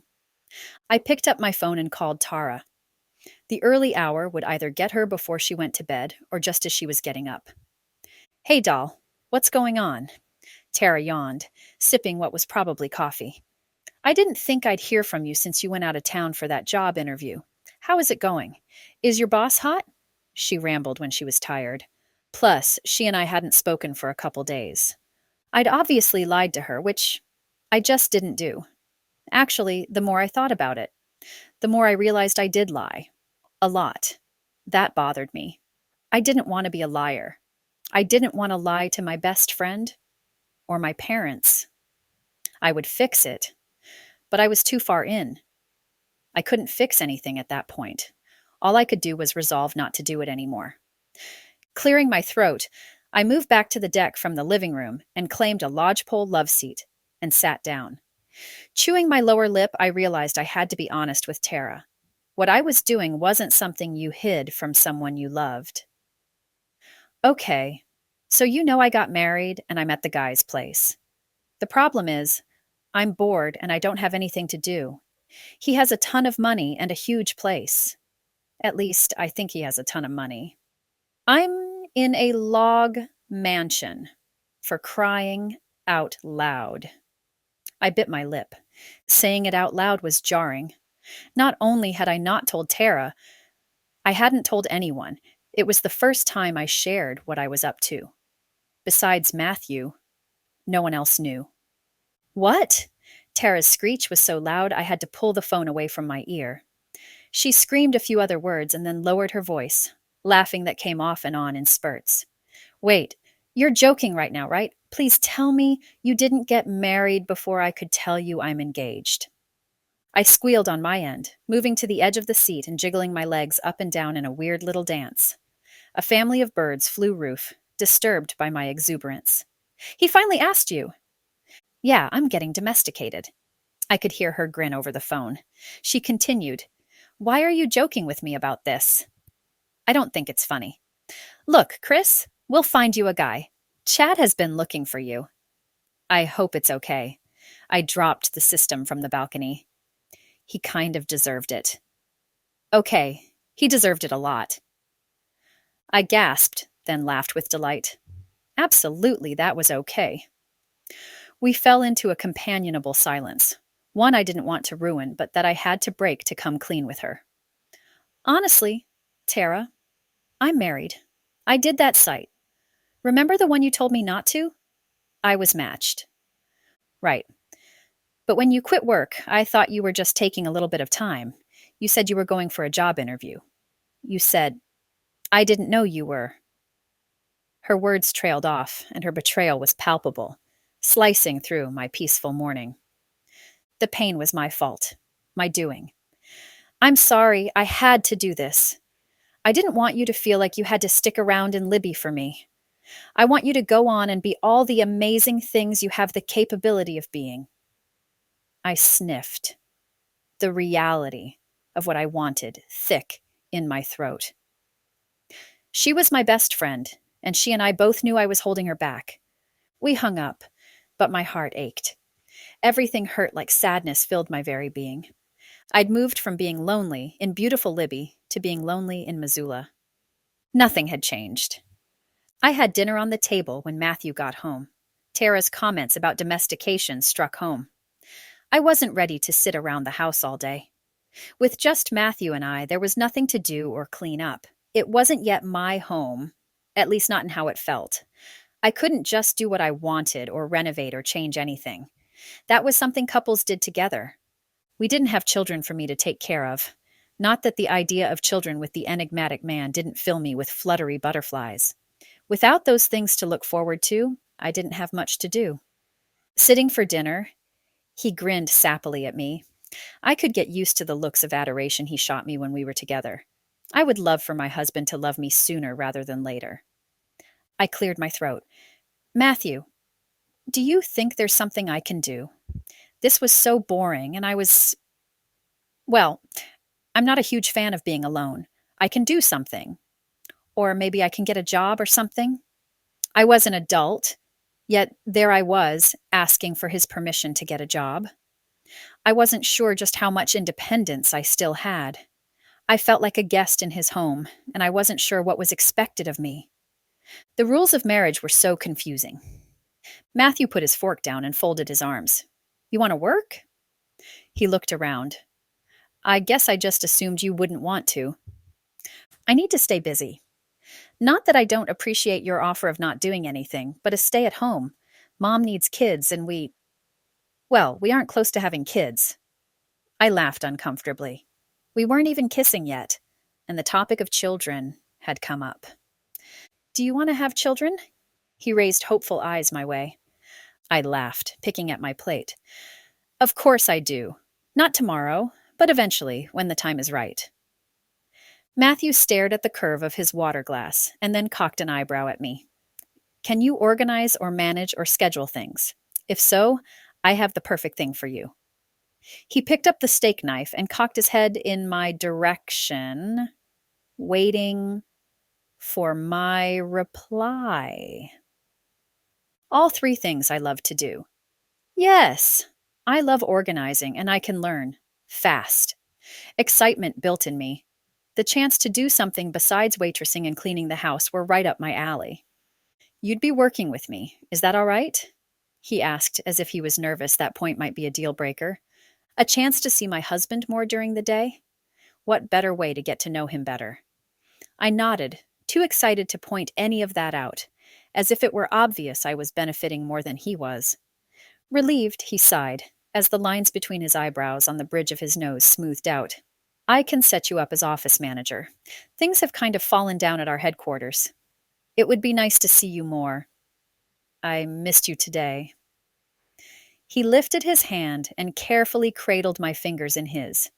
But I was too shocked to reply to his sweet comment. He didn't even know me, And he would let me run the office of his business? How was that possible? Matthew waited for my reply. I finally got out. But you don't know me well enough to make me your manager. How do you know I'll be able to do that for your office? Should I take a test or something? My chest rose and fell in a slight panic.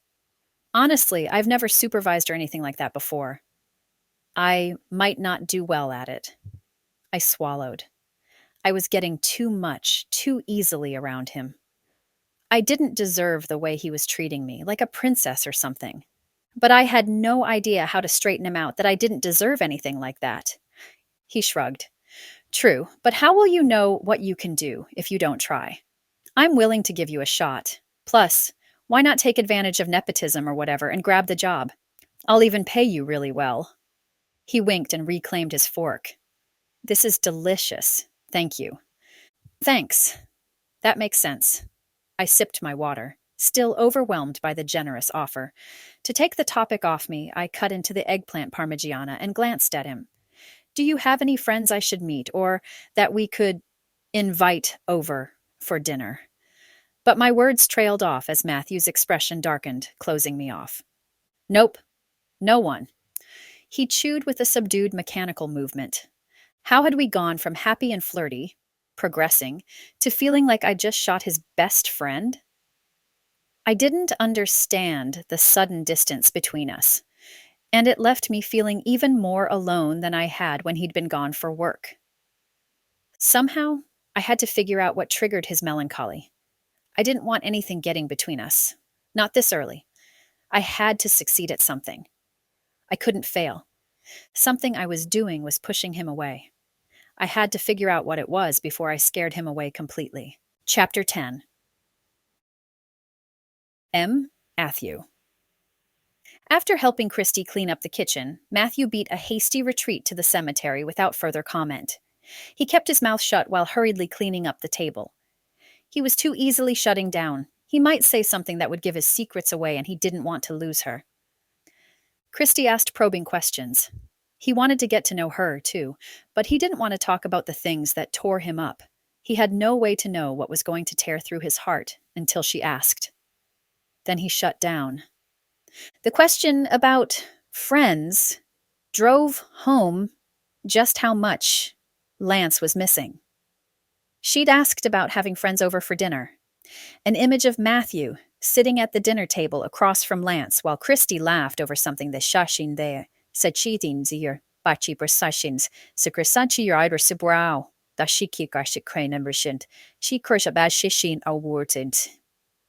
Lance smiled, sipping at his drink while commenting about how happy Matthew looked. Matthew had frozen. The reality was Lance would never meet Kristie. He would never see the potential for himself. He'd given up, and Matthew had almost done the same. At the risk of being a jerk, Matthew had to recover. He had to pull himself back from the edge. There was no way he could rely on Kristie for everything. The few months since Lance's death weren't enough. Maybe never would be. And he didn't want Kristie to think he was incapable of functioning normally. Kristie made him feel alive, like he wanted to breathe every morning again because of her. This feeling came before he'd met her. He needed that from her. He appreciated her enough not to dump his problems on her. She wouldn't want anything to do with him if she constantly had to fix everything wrong with him. The doubt and discouragement of his mind games thwarted the happy feelings he'd harbored. Kristie could hold him together. Long enough he could put himself back into a functioning peace. But for a minute, he had to prove to himself that he could calm down. Himself. At the cemetery not far from his place, Matthew squatted in front of Lance's headstone and wiped stray grass from the chiseled words.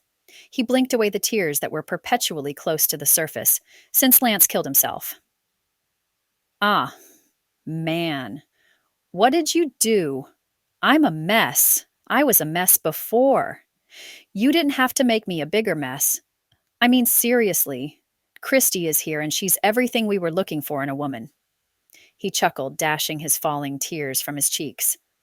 Obviously not to share, you pig. She's friendly and outgoing, and she doesn't seem capable of being scared. He fell silent and stared at the grass.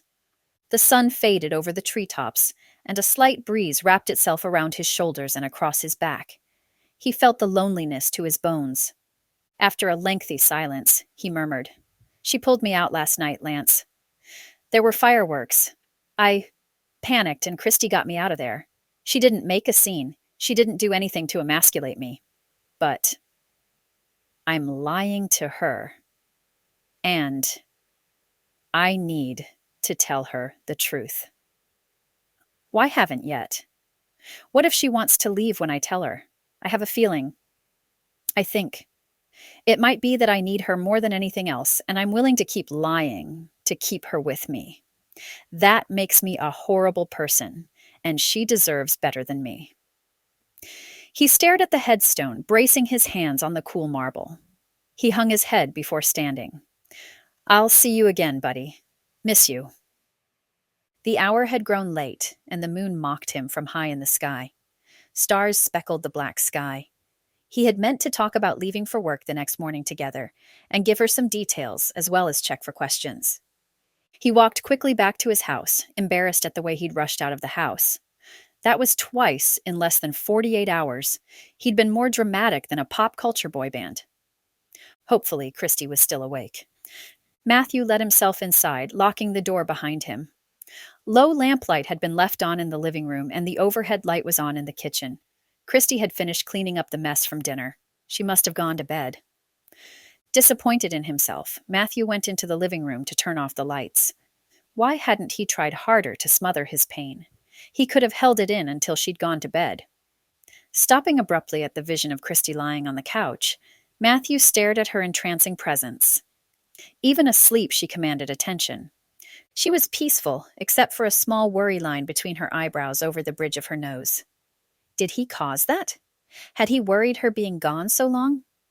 He couldn't leave her there, and something about the vulnerability in her resting expression left him with the need to touch her. He bent down and slid his arms under her back and legs, jostling her enough to get her into the cradle of his grip. As she shifted into his hold, she reached up, drowsy, and ran her fingers behind his neck. Her touch sent pleasant chills down his spine. Sleepily, she murmured, "Matthew?" He carried her down the hallway, pushing her door open with his hip and settling her on her bed. She had made her bed that morning, and before he could lay her all the way down, he had to pull the blankets back and then shift her onto the soft mattress. "You left me alone again." She cuddled down into her pillow, her eyes closed. Was that forgiveness, or was she too tired to understand she didn't seem mad? "I know. I'm so sorry, Kristie. It won't happen again." He drew up her comforter and tucked it in around her sides. She continued talking, her eyes closed as she drifted in and out of sleep. "I once thought of suicide. It was in high school, you know? But I didn't do it, because what if it's even lonelier over there?" The revelation shook him to the core. Had she known? How would she know unless they were truly connected? Matthew sank onto the edge of her bed, his shoulders slouching. They were more alike than he'd originally thought. Her words gave him pause, and he swallowed back the catch in his throat. Leaning over, he ran a finger carefully over her profile. "Kristie, love, I don't want to be in a world where you aren't in it." He leaned down and gently pressed his lips to hers, holding the contact for the briefest moment. She owned his heart, and his soul was fast following in its footsteps. Chapter 11. Kristie. The night was a blur of, "I can't believe this," and "had that really happened?" tossing and turning after Matthew left me in my room. I didn't know what to think. What was I supposed to say the next morning? How could he have left me alone? I understood he had a lot he was going through. But where was the line, and how much did I have a right to demand? Had we jumped a level after having just met? Had we accepted our new lives and promised to love, hold, and cherish each other with all the other crazy promises, even when we had never actually taken the vows? Something had happened between us, and I had been partially asleep, so I wasn't quite sure what it was. There was too much fairy tale in what we were doing. For me, anything that seemed too good to be true was most likely a predator in disguise. I didn't want him to act all weird the next morning, but at the same time, wasn't that how I was going to act? I wasn't sure how to behave the next morning. So when I got up and got ready to go to his office, I made myself stop obsessing about it. Okay, that's not true. I continued obsessing about it, but I decided to act like I wasn't overthinking everything. When I made my way out to the main part of the house, I'd completely forgiven him for leaving me alone and by myself after abandoning me the day before. He'd promised not to do it again, and I didn't want anything between us. But if he did it again? I hesitated at the edge of the kitchen, watching as Matthew buttered toast and poured me my tea. That mysterious tea he knew nothing about. If it wasn't ridiculous, I would swear he knew me before we were married. But that was impossible. He was from Missoula, and no one was from Libby, except me. And it wasn't something I was proud of. Matthew glanced at me over his shoulder and grinned. Good morning. We need to leave in about 20 minutes. Are you ready? He didn't scan me from head to toe like I think most people would. Matthew had an innate ability to accept me, however I presented myself. I'd grabbed a black pencil skirt and a deep plum-colored blouse. We were going to a construction site, but that didn't mean I had to give up looking like a girl. I'd twisted my hair back and added makeup on a purely basic level. I wanted to be feminine, not look like a streetwalker. Nodding softly, I moved further into the kitchen. Can I do anything to help? Would he acknowledge that he kissed me? I could still feel the brush of his skin on mine, and I wanted to ask why. I liked it. I found I needed the connection. But he didn't strike me as a man who needed anyone. Plus, how much would it come across as begging if I asked him to do it again? Nope. Breakfast is almost ready. We'll head to the office and I'll get you ready to take over. He paused in his controlled movements and turned to face me. His smile faded to a serious bend. Was he going to talk about it now with me? Instead, he tilted his head forward.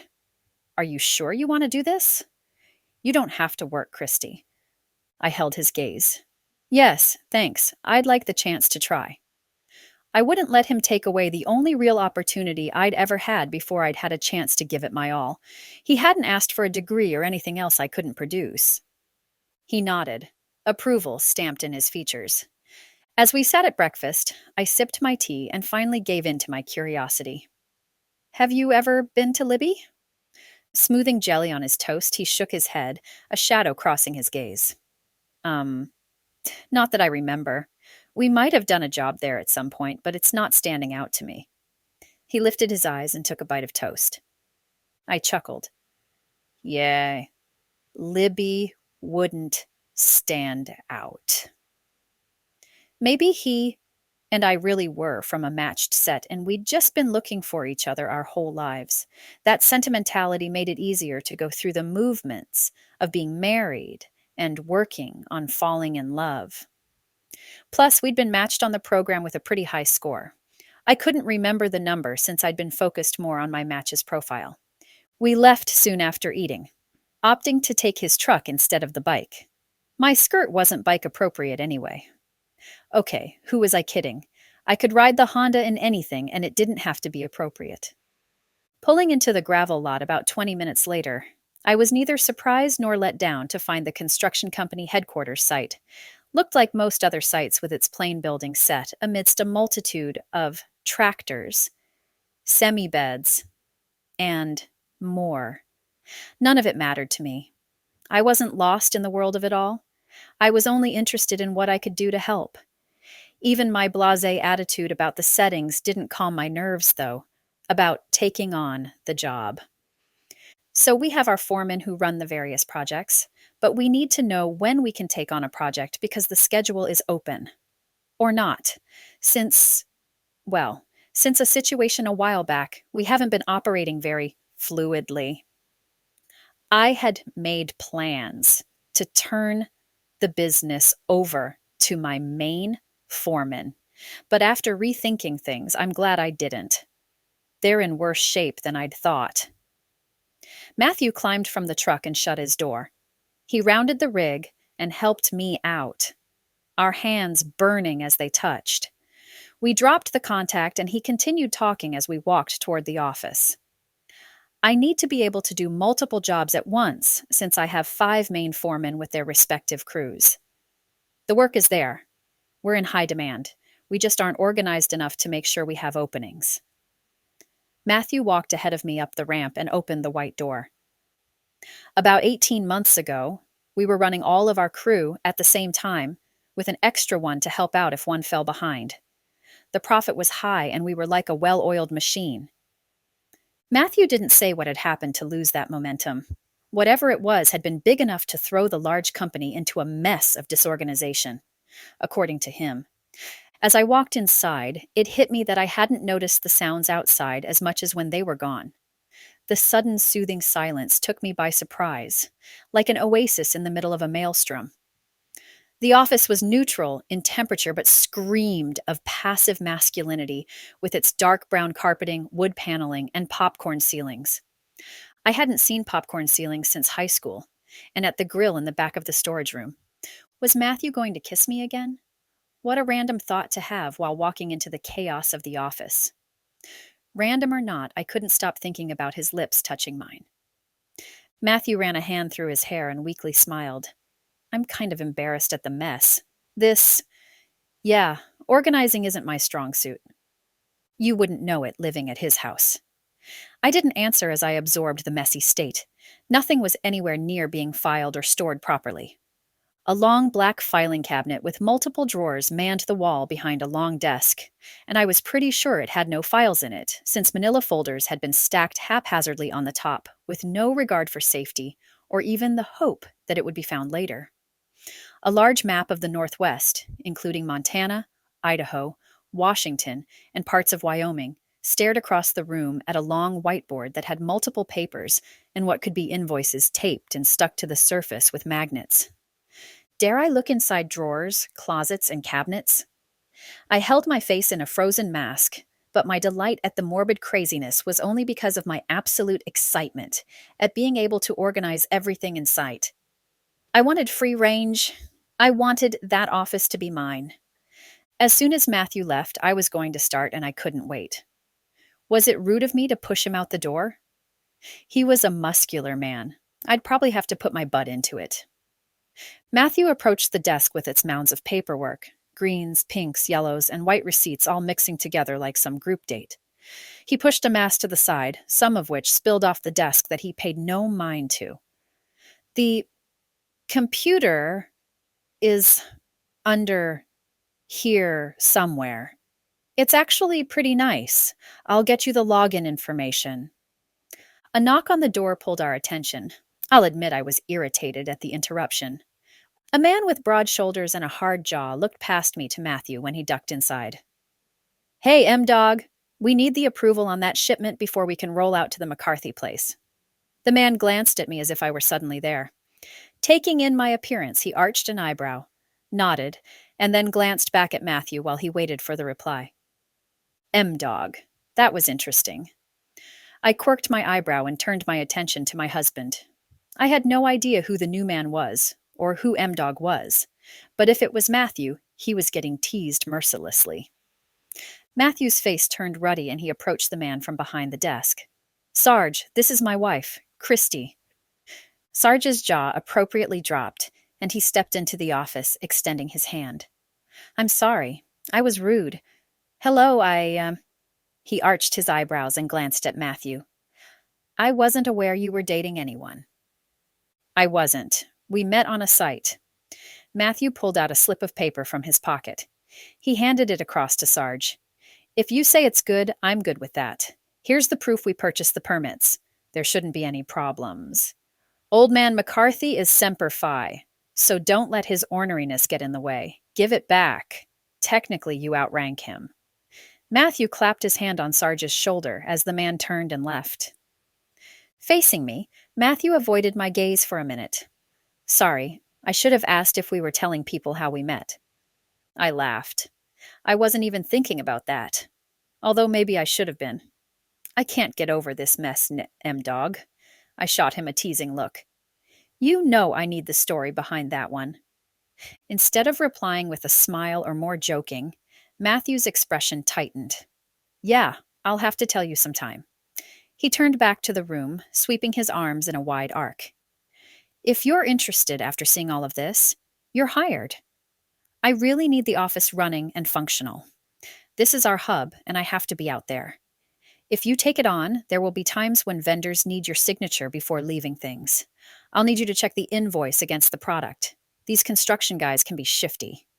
He finally smiled at me, shoving his hands in his pockets. Something had happened there again, and I wasn't sure what. All business. I nodded. Sounds good.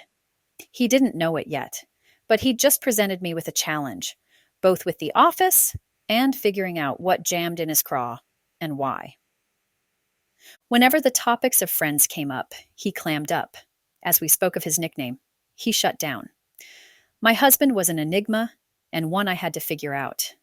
Matthew left me in the office, and for the first time in a long time, I didn't feel alone. I was imbibed with purpose.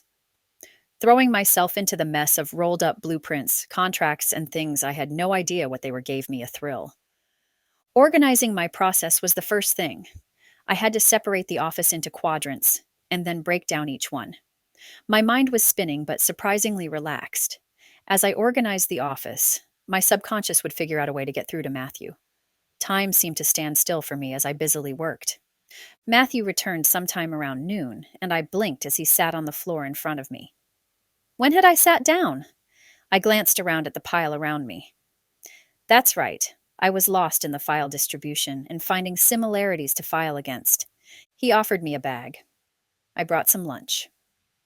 Quizzically, I smiled, reaching for the sack. A slice of Hawaiian pizza with large chunks of pineapple greeted my search. This is the best day ever. I get to organize and eat pizza.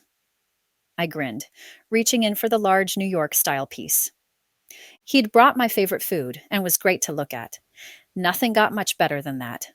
I didn't want to admit that I was falling for him or that he was perfect for me, not with so many questions around him. But my heart didn't care. I'd already made the decision to marry him.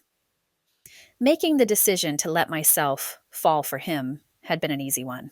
Chapter 12. M. Matthew. As he settled into an easy routine with Kristie, Matthew found his nightmares only present at night when he faced the loneliness of his room. He pushed his bedtime out further and further, walking her to her room, standing at the door as she closed the panel, and holding onto her essence as long as he could. He even snuck to his room and used the USB drive to keep her around as long as possible. But that wore out fast. Almost a week into having Kristie there, he did the unthinkable and waited until well past the time she'd gone to sleep. He opened the door quietly and crept into her room. He had a thin blanket, but he didn't need more to stay warm. Matthew camped out on her floor, her presence dispelling the dark thoughts running through his mind. His rest was peaceful and dreamless, as if she were a nightlight keeping the boogeyman away. Somehow Matthew had given her the power to keep his sanity level safe. He didn't feel threatened around her, and he certainly didn't feel lost. Every once in a while, Lance or the war or something else would pop into the forefront of his mind because of things that were said. But as long as he stayed away from the topics, he could hold it together fairly easily, especially with Kristie around. As long as he slept on the floor of her room and got out of there before the sun was up, he actually felt rested during the day. He couldn't remember the last time he'd been rested, certainly not since before he'd joined the Marines. The nights passed, and her room became his sanctuary. She could never find out that he snuck into her room. She'd be creeped out and want to leave. If Matthew wasn't careful, he'd run her off. He tried to stop, but in no time, he didn't even fight it. Another night crashed around him. He escaped to her room, settling on the floor and sighing in gratitude at the calm feeling coming back over him. Matthew let himself drift off to sleep. How had he ever been able to survive without Kristie in his life? Finding that USB drive had been the best moment in his life. His body relaxed onto the hard floor, and he didn't care. In his memories, sleeping on the rocky ground had been worse. Thankfully, being on her floor erased those nightmares. He'd take the floor and everything uncomfortable about it. About an hour or so later, Matthew blinked awake. What had pulled him from his sleep? Someone watched him. He turned his head to the side, glancing up to find Kristie leaning over the end of the bed, watching him. Her tender eyes studied him for a long moment as they stared at each other in silence. Would she scream at him and kick him out? She had every right to freak out and call him names. What would she do? The silence stretched out as she studied him, and he waited for her reaction. Before shame sent him scurrying from the room, Kristie jerked her head in the direction of the bed and patted the mattress. Come on. Her voice was hoarse from sleep, and she yawned, rubbing her eyes before disappearing back onto the mattress. Matthew didn't question. He pushed up to his feet and crawled into bed beside her. The soft queen mattress was vastly preferable over the floor, but he would sleep on a boulder just to be near her. Would she put up a divider or a wall of pillows to keep the distance between them? Keep herself safe from him? That would be fine. He was grateful to be closer to her. Already, sleep began to claim him. He tried leaving her as much room as possible, keeping his arms tight to his sides and his legs straight down from his body. Sleep wasn't hard to find as he was both physically comfortable and mentally soothed by her presence. Suddenly, he was jolted awake as Kristie lifted his arm and moved closer to him, resting her head on his shoulder. She curled her arm around his waist and snuggled her warm body against his. Her softness soothed him back to sleep, and even though they hadn't spoken a word, it was the first time in years he hadn't felt alone. Staring in the darkness, Matthew resolved not to tell Kristie about the drive. She didn't need to know. He'd figure out a way to mail it to her or something to get it back to her. But the secret would destroy what they worked on building together. He was in construction, not demolition, and telling Kristie about that drive would break everything between them. Matthew couldn't let that happen. She'd become too important to him. Everything about her fit what he needed. He'd even noticed. He was calmer at work, less on edge. Would that he could bottle her effects on him? He'd be the richest veteran in the world, and he'd give it to all his friends. What could it possibly be that had tamed the demons inside him? In the dark of the night, it was easy to believe she'd cast some sort of spell, even if he didn't believe in magic. He hadn't believed in love either, and yet there she was. His heart was close to bursting with his attachment to her. That was love. She tempered the insanity inside him. He needed her. That was love, because nothing else made sense. Matthew needed Kristie. He needed her more than he could explain, and he couldn't let anything divide them. Her drive would do that. If he could only come up with a plan to get rid of it, even if it didn't get back to her. She hadn't had it for a couple weeks now, and she wasn't falling apart. He had no way of asking her about it either. Maybe she didn't need it anymore. The drive belonged with Kristie, but Matthew was willing to risk that in favor of saving what they were making. He wanted the future with her. He needed to see her every day. Sleeping with her was probably not going to happen again. She'd taken pity on him in the middle of the night, or she'd been confused by her own sleep. Maybe she thought she was dreaming or something, although if he were in her dreams, that would make him immensely happy. Softly, he ran his hand up and down her side. She was real. She was with him. She'd welcomed him into her bed and had even broadened the connection by moving up close to him in her thin t-shirt. Kristie's warmth was intoxicating, and he suddenly realized he might not sleep with her so close. She made him uncomfortable in other ways. But he could tamp that need down for now. She needed rest, and he did as well. Plus, the intimacy of their relationship wasn't something to approach after she'd found him in her room late at night. He didn't have to push to be creepy. For crying out loud, at the rate he was going to have to prove to her he wasn't going insane, and that he was completely safe for her to be around. Matthew's eyelids drooped. He'd figure things out in the morning. As it was, he just wanted to breathe her in and relish her against him. As sleep claimed him, he forgot about all the other worries. Nothing mattered except Kristie by his side. Hopefully in the morning she felt the same way. Chapter 13. Kristie. I stretched out on the mattress, opening my eyes with a snap. I'd cuddled with Matthew and slept the best I'd slept in my life. Matthew, however, was nowhere to be found. Maybe I'd been too forward and he'd felt obligated to get into my bed, But I didn't really believe that. He had come in and slept on my floor with only a small blanket every night, at least for the last 3. It could have been more, but I wasn't sure. I had the distinct feeling that he was lonelier than he let on, and that made us more kindred than the program could have known. Who would have thought I'd have such a perfect match out there? A simple program had been able to put us together.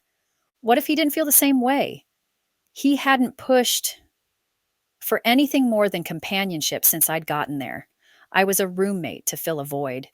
My insecurities and doubts wouldn't leave me alone as I dressed and joined him in the kitchen. Matthew barely looked at me, and that intensified the insecurity, like I'd done something wrong. After an uncomfortable silence, I started getting mad. He was the one coming in and sleeping on my floor. Who did that? The longer the silence stretched between us, the more irritated I became. When I got angry, I got emotional, like it was some kind of trigger. Mad? Let's cry. And not just tears, but ugly cry, can't breathe cry.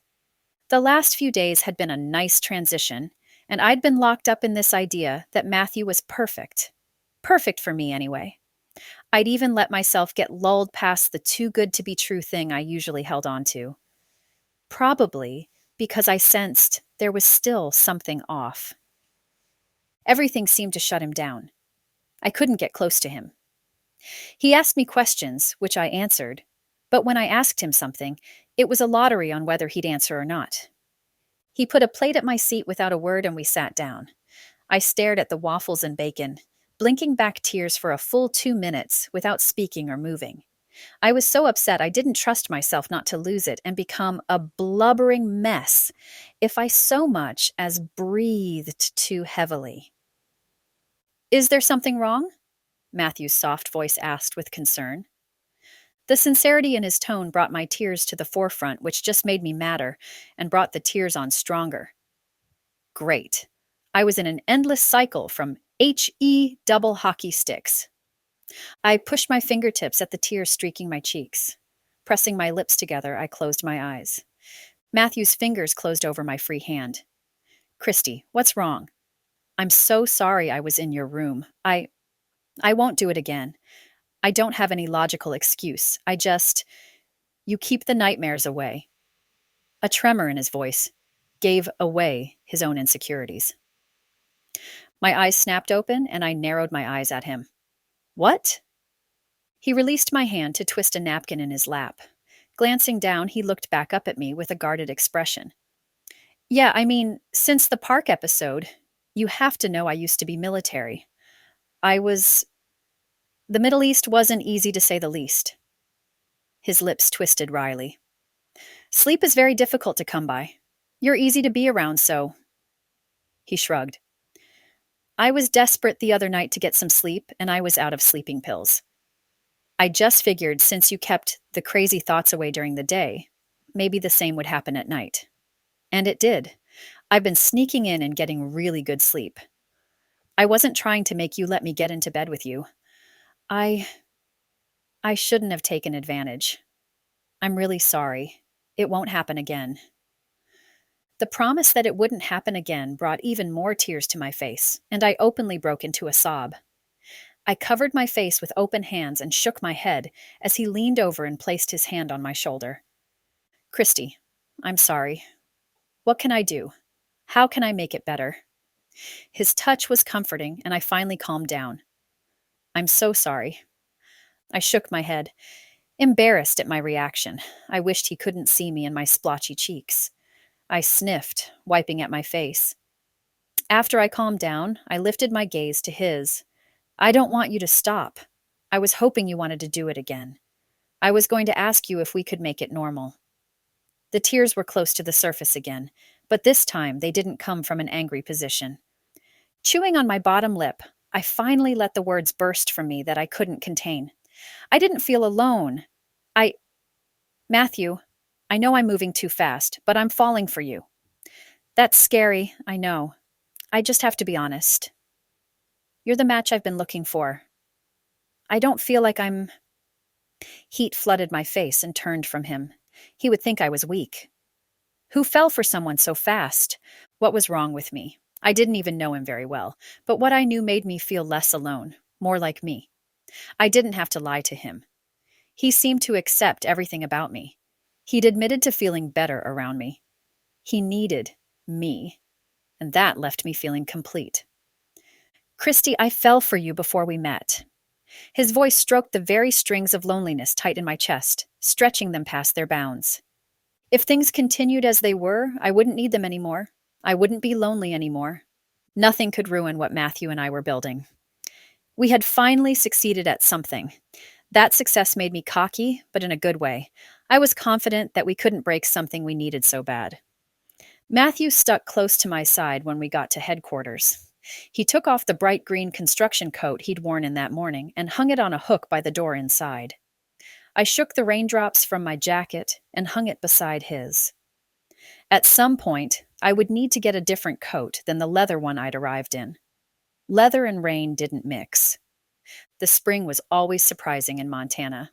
One day the sun blazed overhead, and the next the clouds had taken over, challenging the sun for dominance. The storm would strengthen throughout the morning, and I was glad to be inside, where it was dry. I winked at Matthew as we moved further inside together. He paused, looking around the space I'd commandeered. Wow, Kristie, look at everything you've done. He stared in shocked amazement, and I looked with him. He'd given me a company card, and I'd gone to Office Depot and picked up some shelving and other office supplies. Everything was gone from the surfaces and had been reorganized according to project, crew, and region.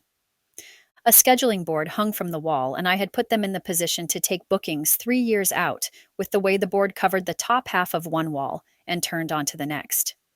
The whole half of the office was a project space. Scheduling, crews, where, etc. I intertwined my fingers and smiled. I didn't want you to see until I was finished, but this is close enough. He turned to me, his brow furrowed. I knew you could do it. You're so organized. This was the perfect job for you. I drew my eyebrows together, about to ask him what he meant by he knew I could do it, when Sarge opened the door. It's a blustery one out there today. He shivered and thrust his chin in the direction of the wall. Looks good, kid. Hey, M-Dog, Sergey needs you. I'll get the papers for the Shillings job while you deal with his drama. Sarge rolled his eyes, stepping to the side to let Matthew out. Matthew groaned and glanced at me. I'll be right back. This looks great. He patted my arm and left without a coat. He'd come back soaked. Hopefully he didn't catch a cold. I moved to the side of the cabinet and glanced up at Sarge. I'll grab your papers. I just organized everything. I don't need you guys messing things up. I grinned to take the sting out of my words. Shilling would be easy to find. That had been a mess of invoices I'd just finished organizing the day before. Sarge studied me, folding his arms across his chest. You're good for him. I like seeing him calmer. I half-turned, meeting Sarge's gaze full on. Would the man make a good informant? I could ask him what I needed to know. If he didn't tell me, he didn't tell me, but all I could do was try. He's good for me, too. Can I ask? What M-Dog means? Why does he shut down when I ask? He shuts down a lot on me. And my heart couldn't take it. M-Dog is the name Lance gave him. Sarge continued at my quizzical expression. Lance, his best friend? Didn't he tell you about him? I'm sure he's getting there. Lance was his partner. He covered the office and the business aspects until a few months ago when he killed himself. Sarge waited for my reaction, as if he could judge the type of person I was from that. I gasped, covering my mouth with my hand. Oh no. Why? Poor Matthew had been through more than I knew. Sarge shrugged, folding his arms over his chest and meeting my eyes with a challenge in his. Why not? PTSD isn't pretty. We've all thought about it more than once, some more than others. I know Matthew was close a couple of times, pushed closer after Lance did it. He shifted on his feet. But he's been better since you got here. The darkness isn't as thick around him. That's good. I like that. There's a lot of us who wish we could find that. A wistful expression replaced the challenging one. Anyway, you're good for him and apparently for the office. He gave me a lot to think about without knowing it. I smiled my thanks, handing him the folder. The phone rang and I took the call, booking a crew 6 months out. I'd already booked multiple jobs after researching time and everything else they'd had in the paperwork in the office. I had memorized how long a lot of basic jobs took, and then gave them a cushion of 4 weeks, in case something came up or multiple somethings. I also kept one crew open on rotation in case another crew couldn't get to a job they'd already scheduled. Sarge's radio squawked on his shoulder. Sarge, shipment here. Can you ask Kristie to sign for it? Matthew's voice had me nodding before Sarge could even ask. He leaned toward the radio and pressed the button. She's headed that way. Over. I moved to the door and reached for my leather jacket, but Sarge stopped my hand. No, it's raining out there, and that blurs the vision of the drivers out there. Wear this one so you're easily seen. Who knows what Sergey and Johnson are doing with their rigs. He handed me the coat Matthew had just removed. The last thing we need to do is let anything happen to you. There will be no living with Matthew. He shot me a wry smile. Grinning, I pulled on the bright green coat, marveling at its thickness, warmth, and scent of Matthew. His body heat still clung to its folds. I'd only signed one other shipping form, but I'd only needed once to remember where the loading and unloading area was. I took the hard hat Sarge handed down to me from the shelf and headed out into the rain, still pattering with a gust of wind randomly thrown in. Across the yard, Matthew watched a crane operator gesture wildly as he spoke. They stood under an overhang by the large garage. Matthew spied me, and I smiled, waving as I continued walking. A gaggle of men waited under another overhang by the storage building. They couldn't unload anything until they had my permission, and I couldn't sign anything until I had verified the contents on the slip with the contents they had brought. All of it seemed rather sloppy, but I couldn't change what other companies did. Plus, I didn't want to rock the boat. I just wanted to do the job Matthew had given me. I shook hands with the men as I approached, smiling and nodding as they greeted me. After the pleasantries were taken care of, they turned toward each other to gather the information for the next round of deliveries. I would take the spurts of downtime while I stood there to process what Matthew went through, what he was still going through. He'd shared some of his issues with me that morning, but having Sarge fill in some more blanks really brought home what exactly was going on. He'd lost his best friend in a horrible way. If I lost Tara, I wouldn't be able to function. If Matthew loved his friend even half as much as I cared about Tara, I'm surprised he was still walking around in the real world. Shutting down when I broached specific subjects made sense now. I couldn't hold it against him when he was still grieving. How was I going to get him to trust me enough to talk about what he needed to? Chapter 14.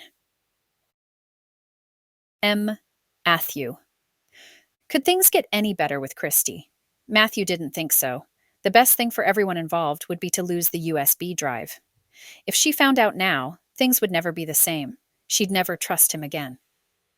At this point, they were at the destination of trust and dependency he craved.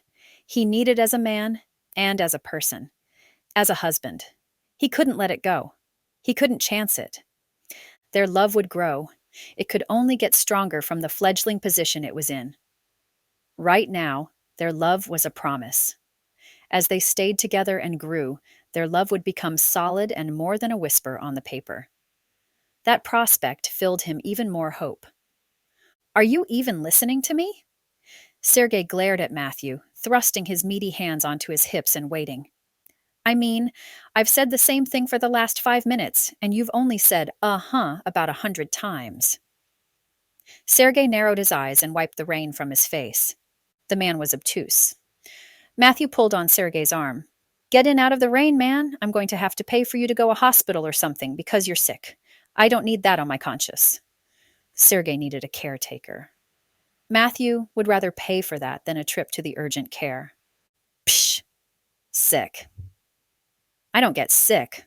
Girly boy gets sick. Do I look girly to you? Sergey arched an eyebrow and crossed his arms. The muscles of his biceps bulged like he packed softballs under his sleeves. He was easily a tank with his wide stance and shoulder muscles that ate up his neck. It wasn't hard to see that Sergei wasn't scared of much, including germs. Matthew knew better than to challenge the man. He'd been in secret ops, and no one knew really what Sergei had done. Matthew preferred not knowing. Some men were better left with their secrets, whereas others needed the act of telling. To stay safe, Matthew was just as well with Sergei's past hidden with his tattoos. Sergei glanced at the building and then jerked his head toward the crane. Is that the filly who's been distracting you from work? Smirking, he motioned toward the building and then pointed toward the crane. I don't care what you've been up to. I need you to clear the mechanic charges to fix the hydraulics. Matthew turned his gaze toward the door. Kristie's petite form was eaten up by the bright, bulky shape of his construction coat and hat, but he would know her anywhere. He'd have to tell her she looked good in his coat. Reflexively, like a bad habit, Matthew reached into his pant pocket to feel the USB in his fingers. The emptiness that greeted his touch slammed fear through him. Where was it? What had happened? He patted his rear pockets and then again in the front. Had he dropped it? Thinking back over the morning, he ignored Sergei as the man continued waving his arms around and complaining about the crane stalling after a couple hours of work. Matthew remembered having to go back into his room after he'd put on his coat and shoes because he'd forgotten the drive. Leaving it lying around the house wasn't an option. He didn't want to tell Kristie to stay out of his room or anywhere else in the house. Keeping the drive on him kept it close anyway. That morning, he'd been running behind, and he'd grabbed the USB drive from the drawer of his nightstand and shoved it in. He squared up his stance and stared at the spot where Kristie had disappeared. He'd put the drive into the pocket of the coat, planning on transferring it to his pant pocket when he got to the office. He'd missed the chance when he'd been distracted by how much Kristie had accomplished already. He'd missed his chance. Why hadn't he followed through? He knew better. He knew not to take chances. Not with something so important. Kristie was wearing the coat. If she found out, everything they had would be destroyed. She would think he'd lied to her, and she'd be right. He had lied. Boldly, and he'd justified it with many arguments that wouldn't hold up when he tried explaining. He had to make a decision before she found the drive, assuming she would find it. Chances were good that she wouldn't even touch the pocket. He could hope, his heart in his chest. But that was leaving something desperately important to him to chance. Did he have faith she wouldn't tuck her hands inside the pockets? Faith aside, Matthew couldn't chance losing her. What was he going to do? His options involved making a scene and getting his coat back, or taking the chance that she wouldn't find the thumb drive. Nope. He couldn't take that chance.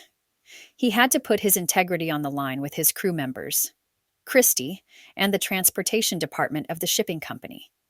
He had to do something desperate, but the security of keeping the drive safe was more important than their opinion of him. Plus, they already thought he was partially insane anyway. I'll be right back, Sergei. I think it's the hydraulics, but just a second. Matthew stepped off the platform, the persistent rain drenching him again as he jogged across the damp gravel lot. Sergei called out to him, his voice trailing behind in frustration. I already told you, it's the hydraulics. Kristie! Matthew raised his hand, yelling as loud as he could. He ignored the rest of the people in the crowd and Sarge, who approached from the other walkway. Matthew's entire focus was on Kristie and getting the coat from her. If he could get her inside, he could get the coat without causing a scene. Kristie glanced at him and pressed her finger to her lips, motioning toward the men discussing the shipment. Matthew, they're working. She furrowed her brow at him and turned back to the group that was slowly quieting as he approached. They all knew he was the boss. They worked around him as they should. Kristie, can you come inside with me, really quick? He smiled tightly at the men. She shook her head and knit her eyebrows together. Just a minute. We're almost through the last one. He held his voice down, fighting the need to put urgency in his tone. Kristie, I need my coat back. That drew her gaze to his face with a snap. She tilted her head at him in disbelief. He held up his hands as if in surrender. He didn't have a good excuse for wanting the coat. What could he say for demanding it when his wife would be standing there in the cold? No self-respecting man would do it without a very solid reason. Even then, most likely not. Matthew glanced at the group, which felt like a crowd closing in around him. He smiled tightly. It's probably too big on you, and it might stink like diesel. He held out his hand, still smiling. I'd hate for anything to ruin that beautiful blouse you have on. He'd wanted to tell her the color she'd picked was extremely distracting, with the color of her eyes and the curve of her shape under the material. Kristie grinned, tucking her hands into the side pockets and wrapping the coat tighter around her. I like it. Why do you need it?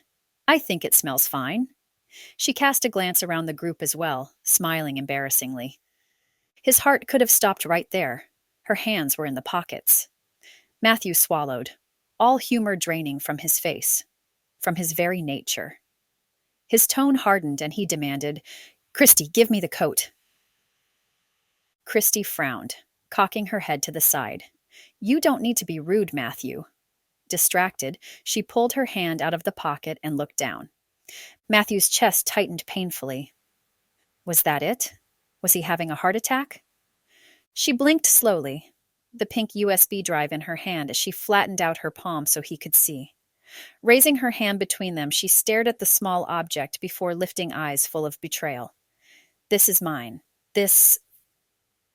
I lost this right before we were matched. Right? You found it? She tilted her head to the side. You've had it?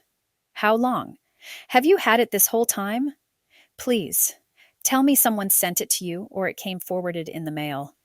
Something. Anything. Then what I'm thinking right now. Matthew's words failed him. What did he say? That the USB drive saved his life? That the drive gave him back a purpose? That it brought him her? He could take the easy lies she'd given him and escape the persecution in her gaze. But the lying was exhausting, and he couldn't keep it up. Owning what he'd done was the only way he could get out of the mess he'd made. I found it. Tears streaked her cheeks. She stripped off the coat, gripping the drive in her fist. Thrusting the coat at him, she didn't wait for him to grab it as it fell to the ground at his feet. I can't even fail the right way. She stared at her fist held aloft in front of her. You'll forgive me if I keep what's mine. And she pushed past him, as if she couldn't bear to be in the same state as him. Chapter 15.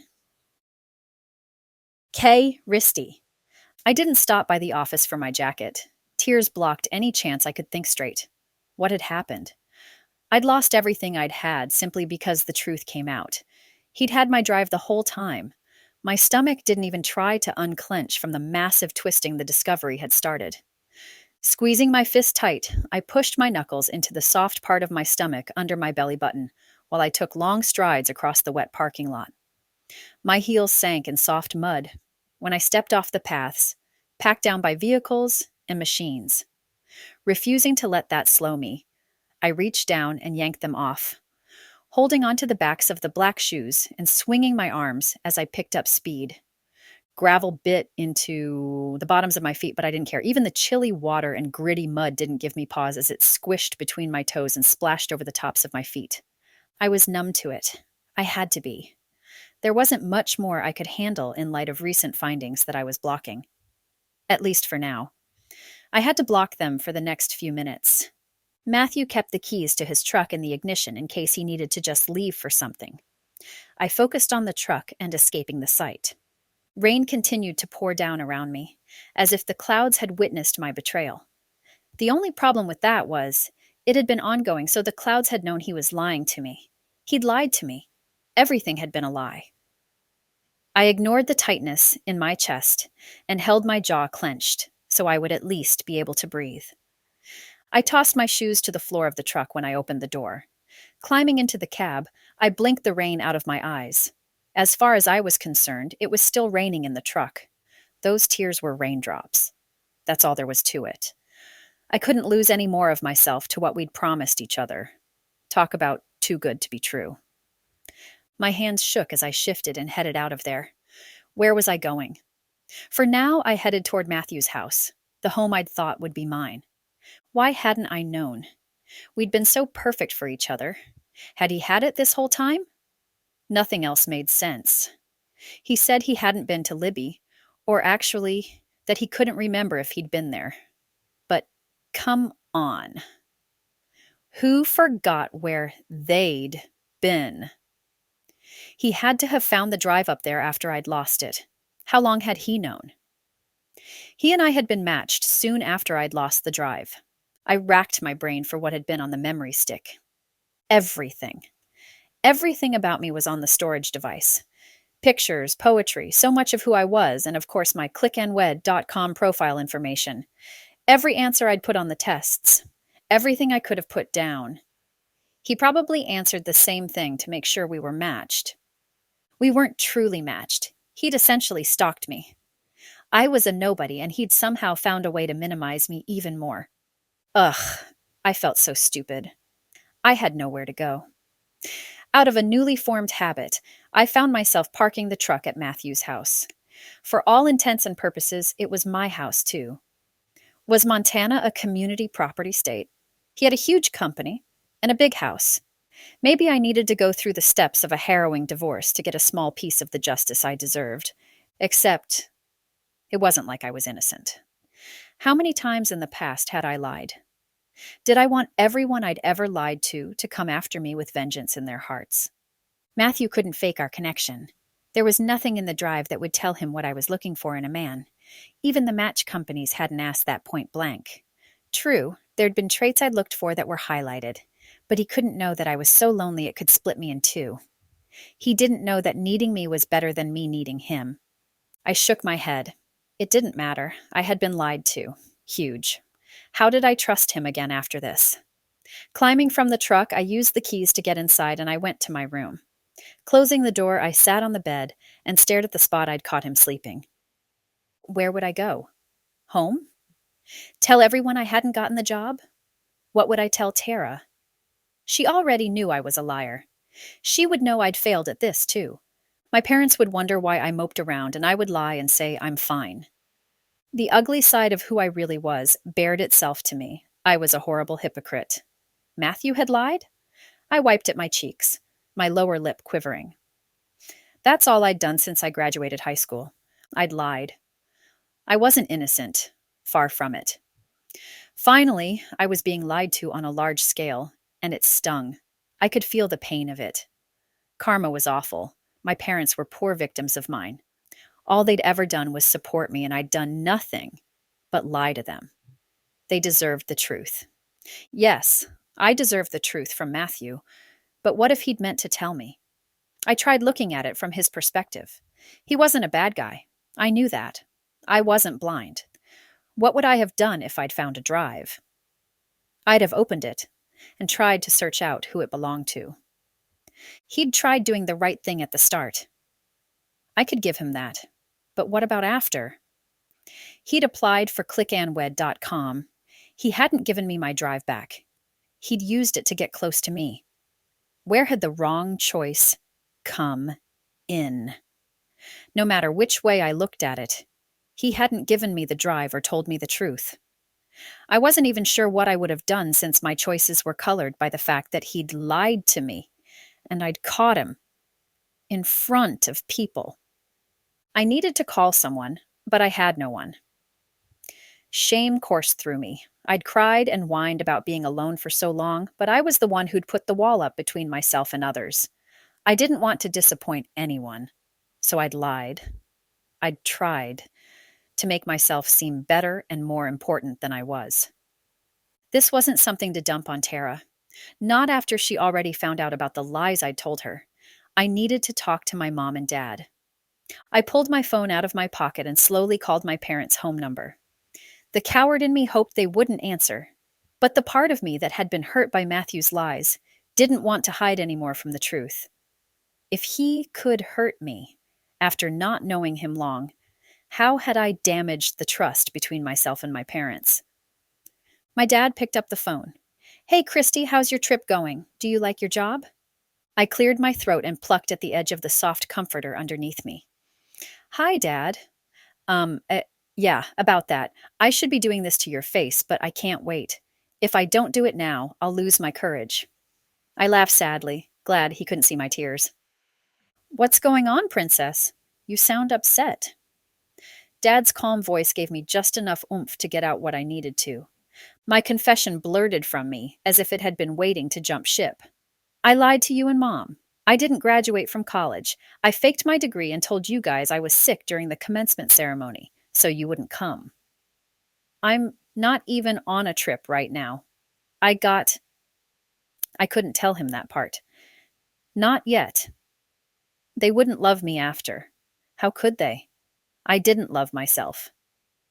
After I'd expunged all of the lies I'd told up until the point I'd left for Missoula and confessed the truths, including the embarrassing facts about Chad, my dad's soft chuckle surprised me and I jerked backward on the mattress. Kristie, we know. We know about everything. You've never been a good liar, and we're in a small town. Plus, Tara worries about you, and she tells us stuff to make sure we know when you might need help. Dad paused, then continued. We knew you hadn't graduated. No one misses their graduation because of a cold. Thank you for being honest. We appreciate that. The effort to come clean is harder than just telling the truth in the beginning. That's something you've had to learn. It was hard waiting for you to learn it, but his voice was emotional. I'd hurt him and Mom, and that staggered me. But Dad, how can you ever forgive me? I've lied so much. The load of lies crushed down around me again. He had known, but they probably hadn't trusted me for a long time. That hurt horribly, too. Not really. When it mattered, you were honest. You have to get back in the habit of telling the truth. Plus, you forgive those you love. That's just the way it is. I got married on a matchmaking site, and I'm at his house right now in Missoula. All of my lies and half-truths had been spilled from me, lightening the load on my chest and my heart. He knew everything. I said it again to hear it out loud. I got married. More shame pushed even more tears out of my eyes. Would I ever be able to smile again? Dad sighed, his tone regretful. That's what Tara said. You Mom is very upset. Of course. Tara had shared that huge bit of news with my parents. The fact that she'd kept my parents in the loop of my life when I'd failed to make her more of a friend than someone I couldn't trust. She was there for me, in the long run. Mom might be upset, but she didn't have much to worry about. Yeah, well, it might be my first divorce. I sighed, my shoulders slumping forward. I lifted my feet to rest on the bed run and leaned on my thighs. You know what, Kristie? It's time for some fatherly advice. Your problem is you don't stick around for anything. You think everything needs to be easy or pretty or sound perfect from the get-go. You have nowhere to go when you're at the top already. There's no growth in that. Nothing worth having is easy. Tara said you were matched by a computer program. Mom and I spoke with the owner, a Colin Davies, and we asked her all kinds of questions about the matching process. She wouldn't give us details on how the program worked exactly, but she said there was no way the program could be fixed, as in there was no way you could rig it to give you someone you wanted. If you weren't compatible with that person, there was no way you would be matched. None. Dad didn't know that Matthew had the answers to my profile questions. I nodded, even though he couldn't see me. Yeah, I understand. He continued as if I hadn't spoken. Look, make a decision and stick with it.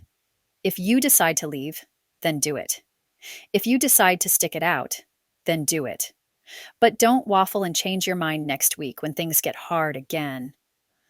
I love you, kitten. But as you're discovering things about yourself, now isn't the time to shirk from the truth. Own everything. True. Now wasn't the time to back from progress. I nodded.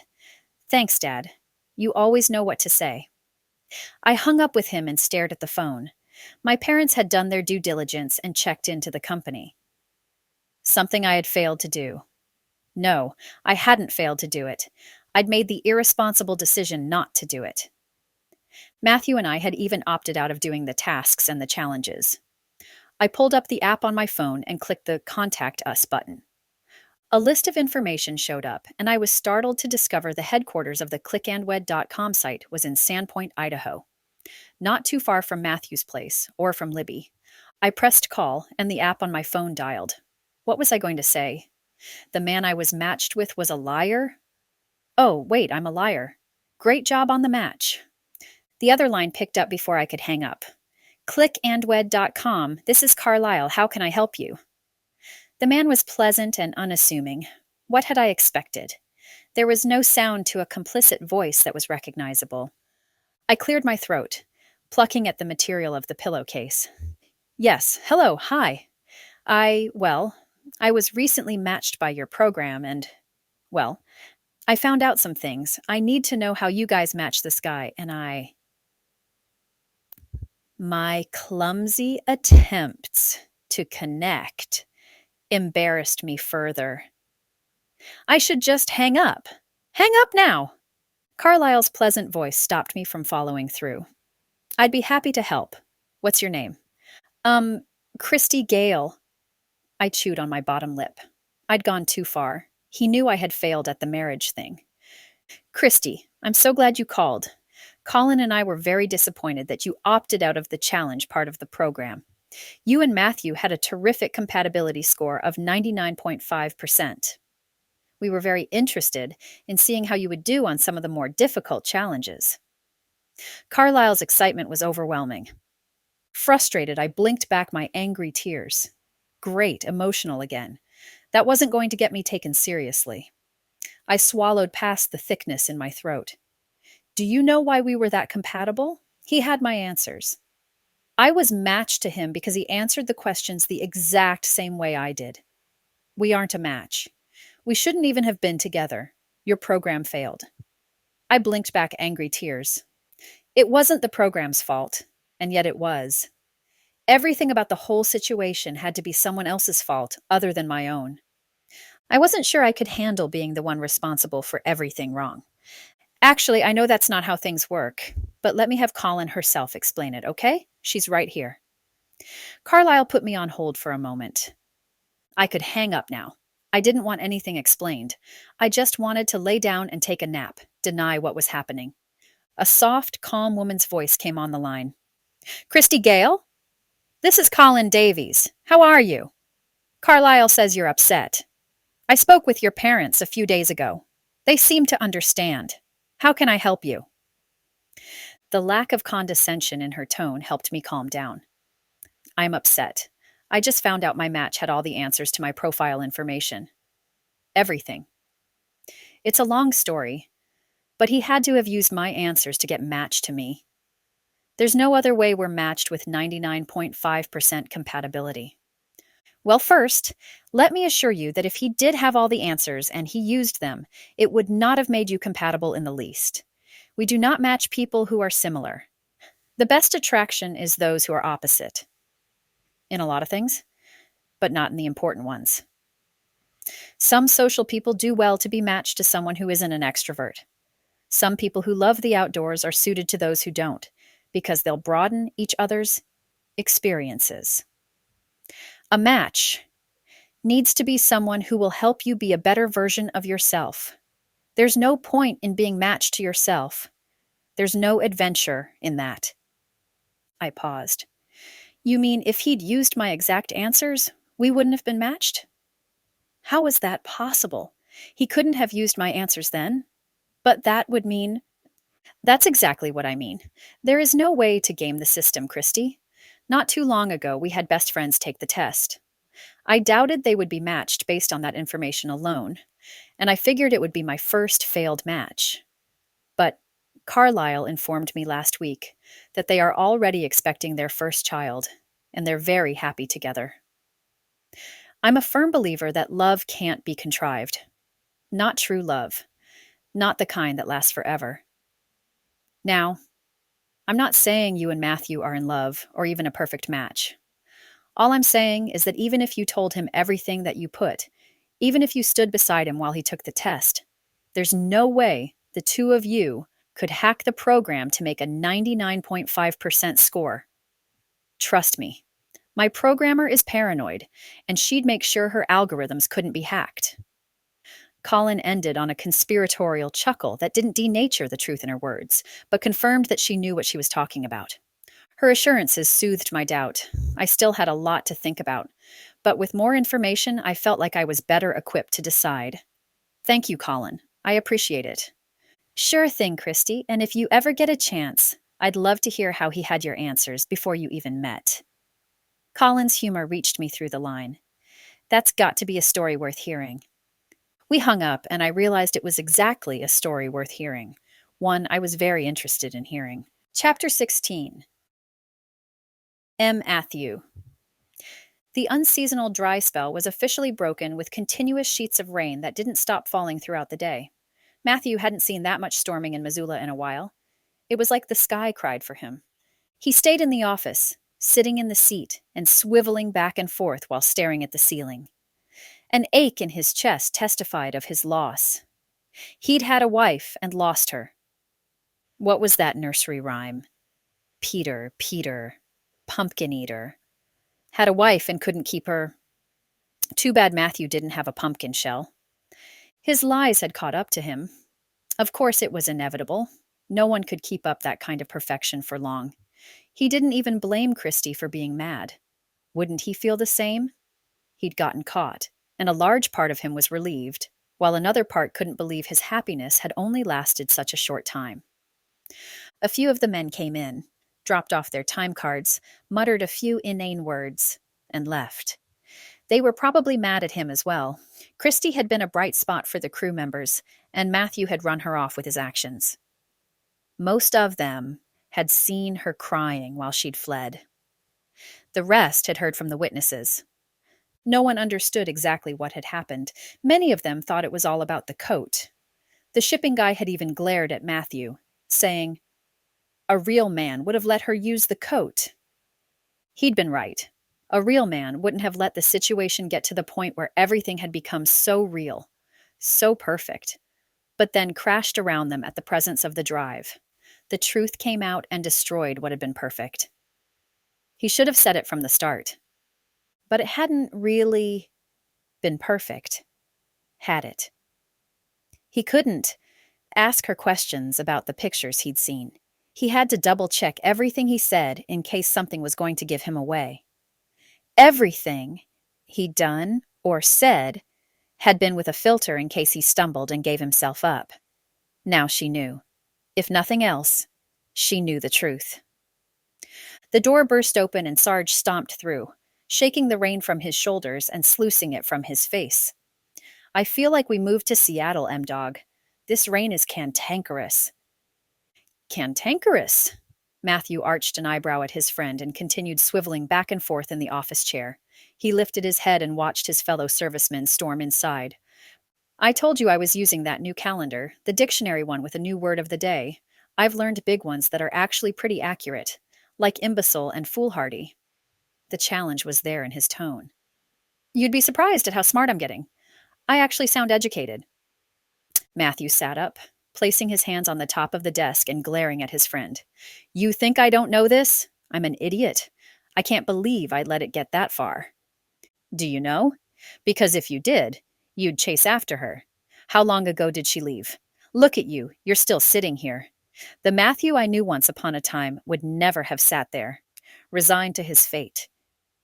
Sarge snarled, folding his arms over his chest and standing with his legs shoulder-width apart. "You're a stupid man if you let her get away." He inspected Matthew and then shook his head.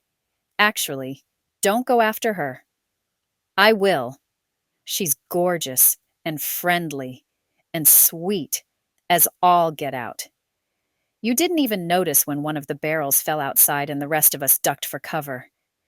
You just went about your day with that stupid grin on your face." He stepped forward, thrusting his finger toward the ground. "I want that. If you're not going after it, I will." Matthew glanced out the window. The sun had set hours ago, leaving behind the dark gloominess of the storm and the moon hiding behind the clouds to contend with each other. Sarge slumped into the chair across from Matthew, his eyes somber as he took in his boss and friend. "Man, let him go." Matthew's face tightened. He leaned back in his chair. We know it's not easy. We can see your pain. Sarge studied him, then continued. She's only been here a week or so, and you're different. He leaned forward, slapping the top of the desk. Don't mess this up. Some of us will never find that kind of peace. He leaned back, shadows of his own demons crossing his eyes. Matthew considered his friend. He didn't want to admit his pain or what the problem was holding him back from chasing after Kristie. But why do I deserve this? Why not you? Why not Lance? He swallowed.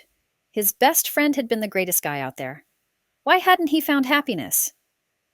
We can either keep fighting and hoping, or give up. Lance chose to give up. That's his choice. Lance had his own things he was dealing with. You need to let him go. He shrugged, leaning back and resting his wrist across his leg. You've given me hope. I'm going to find someone, but you need to let Lance go. Matthew ground his teeth together. I'm not sure I can.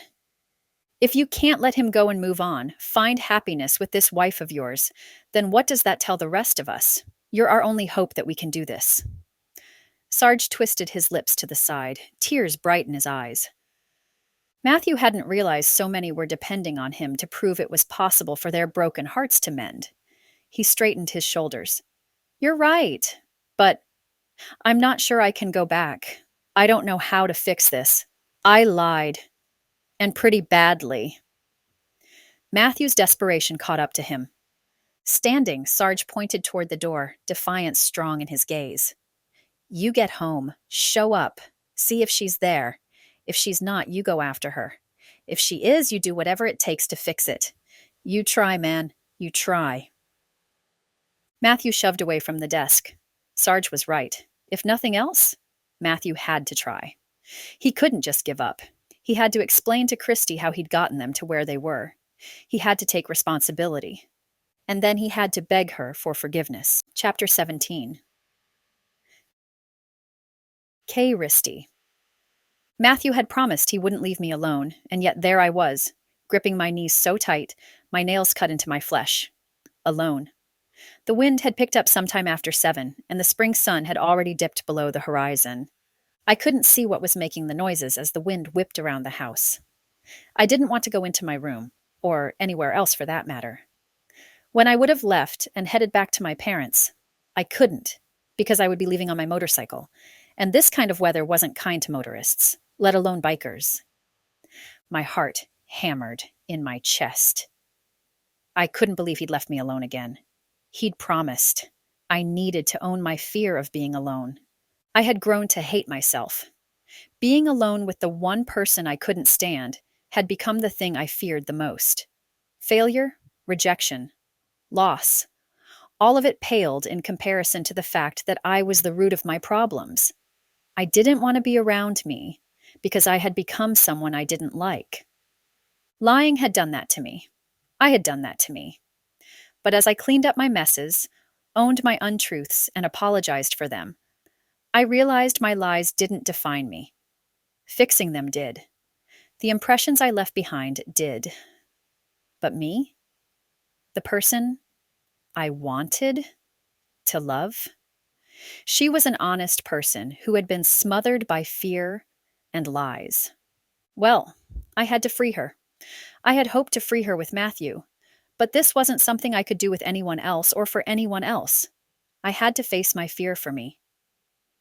Matthew might have promised me that he wouldn't abandon me again, but I'm not sure what I expected.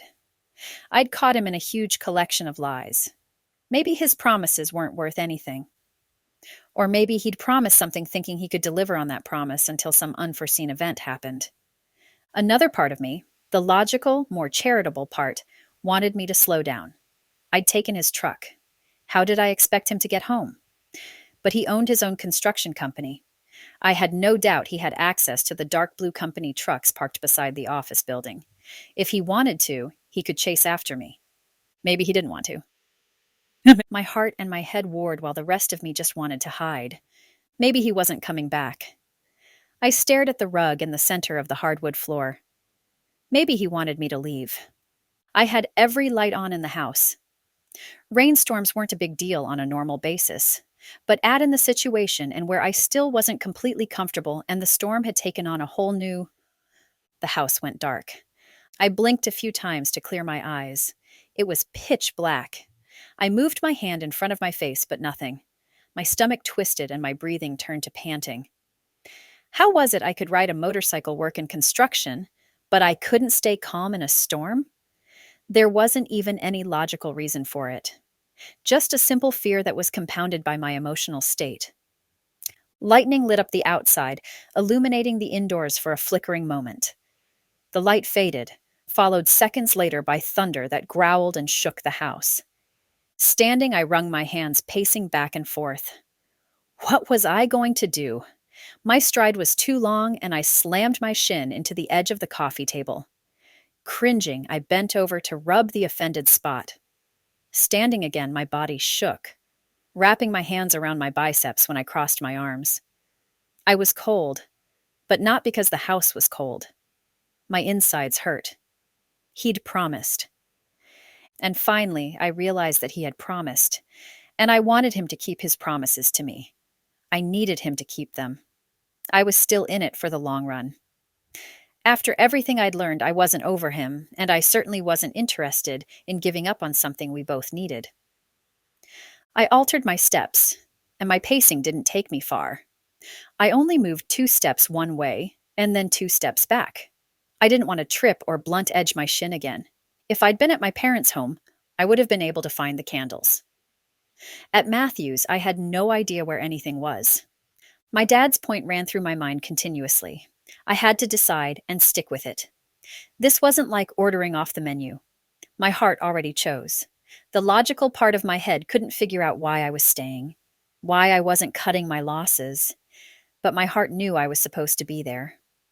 Then my practical side argued that I should leave because as much as I wanted to be there, Matthew didn't want me.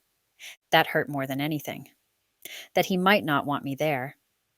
In the dark, it was easier to accept that I wasn't wanted while I stood by myself. The front door opened, leaving Matthew framed by the storm raging behind him. I whirled to face him, my sob in my throat. He was there. He'd finally shown up. I'd never been happier to see someone. The lightning came again, throwing everything into a brief display. I had to ignore his lies for the moment, the lies he'd told about my drive. I had to focus on the biggest one, the one that meant more. You promised you wouldn't do that again. Did he hear the betrayal in my voice? Did he sense that I needed him more than he'd ever understand? Did he know just how scared I was? My pride demanded that I get myself under control, but I was too hurt, too scared, too confused. Plus, I needed him. He was there, but for how long? Chapter 18. M. Matthew. Kristie wasn't mad. The terror on her face triggered something inside Matthew. He closed the door, moving to the kitchen and grabbing a lantern he kept in the pantry for outages. Lighting the small lantern, he moved into the living room, placing it on the coffee table behind her. Why hadn't he come sooner? He'd let her down again. Matthew knew she hated being alone. No matter what he'd assumed, he should have hurried after, confirmed she didn't want him, rather than just assumed he wasn't wanted. He faced her, his heart shirking the truth that he'd caused the fear to turn her lips down. He hadn't meant to do that. He hadn't wanted to hurt her. That's all he seemed to do. But she didn't seem mad about anything else. That's all she brought up, being abandoned. What she held against him wasn't the decider on what he had to fix. It only determined priority. Matthew left his hands at his sides, even though he wanted to reach out and pull her into his arms. I didn't think you wanted to see me. He searched her face in the dim lighting, his eyes adjusting to see more fully. Kristie swallowed, shaking her head. She folded her arms across her chest. I'm mad you lied, but I'm not a hypocrite. I've lied, not to you, but... I know how one omission becomes a tsunami of dishonesty. I had hoped so much that we were right for each other. Sadness held her words frozen. What are we going to do? Matthew didn't want to lose her, but he didn't want to force her to be with him when he just kept hurting her. We were matched together, Kristie. I didn't cheat on the questionnaire. We really are perfect for each other. I wish I could. He wiped his hand down his face and sighed. I wish I could prove that to you. I have never. So much he wanted to say, but he was certain it didn't matter. His words didn't matter. Tell me about my drive. What you should have told me. Kristie sat on the couch, closer to the light. She didn't lean back, but at least she wasn't fleeing from the house. Matthew would take it. He would fight for her as much as she would let him. Matthew claimed the spot next to her, as close as he dared. He watched her. I found the drive when I was on the bridge over Kootenay. The time for his full confession had come, and he didn't want to mess it up. She had to know how important she was, even before he'd fallen for her. Lowering his voice, he faced the darkness haunting him at every turn. I'd gone there to kill myself. Kristie's gasp didn't slow his words. He lost himself in the confession. I was going to jump, you know? I was getting ready. I'd set up my jacket and lances. But there on the ground was your drive with its little pink heart. He held up his thumb and forefinger as if to show how small it was. I picked it up and it gave me something to focus on. He swallowed, glancing toward the table. He couldn't meet her eyes, not when so much rode on her thoughts, her conclusions. You have to understand, I didn't open the drive to be sneaky or weird. I just needed some clue as to whose it was so I could return it. That's all. I wasn't. But the more pictures I saw, the things I read, I had to know you better. Then I saw that you had applied on clickandwed.com, and I hurried up and did the same. Matthew couldn't take the silence. He continued, as if he were in a race to save his life. After we were matched, I stared at every photo. I got to know you as well as I could to make up for lost time. He turned more fully toward her and bent his head to the side. You fix everything around me without lifting a hand. I'm broken. So broken. Just being with you gets rid of my shadows. He reached out to touch her, but pulled his hand back. I know I messed up. But where it counts, I didn't lie. We are matched. We are meant for each other. I keep dropping the ball and leaving you alone, and while I want to promise it won't happen again, I know for certain I'm done lying to you. So, while I promise I'll try not to leave you alone, it might happen. I'll do my best not to let it, but things might happen. He stared at her, waiting, wishing. Did she understand how much he cared? What would happen if he lost her? He didn't want her to stay with him out of pity or obligation. How awful would it be to have a wife because she didn't want you to kill yourself? He suddenly regretted telling her too much. She would see him as weak, as undesirable. Was his confession too little? Too late? After a moment, Kristie lifted her gaze to his, her eyes full of unshed tears. I'm not lonely when I'm with you. I need you. I'm so sorry, Kristie. Matthew stopped talking when her fingertip pressed his upper and lower lip together. Stop apologizing. I understand. I understand. She gave a soft hiccup, lowering her hand and tucking it in her lap. He nodded tightly, reaching out and grabbing her fingers in his. You have no idea how much I need you. I love you. I can't say that enough. One day, maybe you'll be able to love me, too. As long as she didn't leave, he'd take whatever she could give him. He would take anything. She furrowed her brow. That day already came. I chose to love you. I'm here. There was still a flash of pain in her eyes, but her tremulous smile gave him hope. I don't want to quit. I want what we started to build, but I want it without the filters.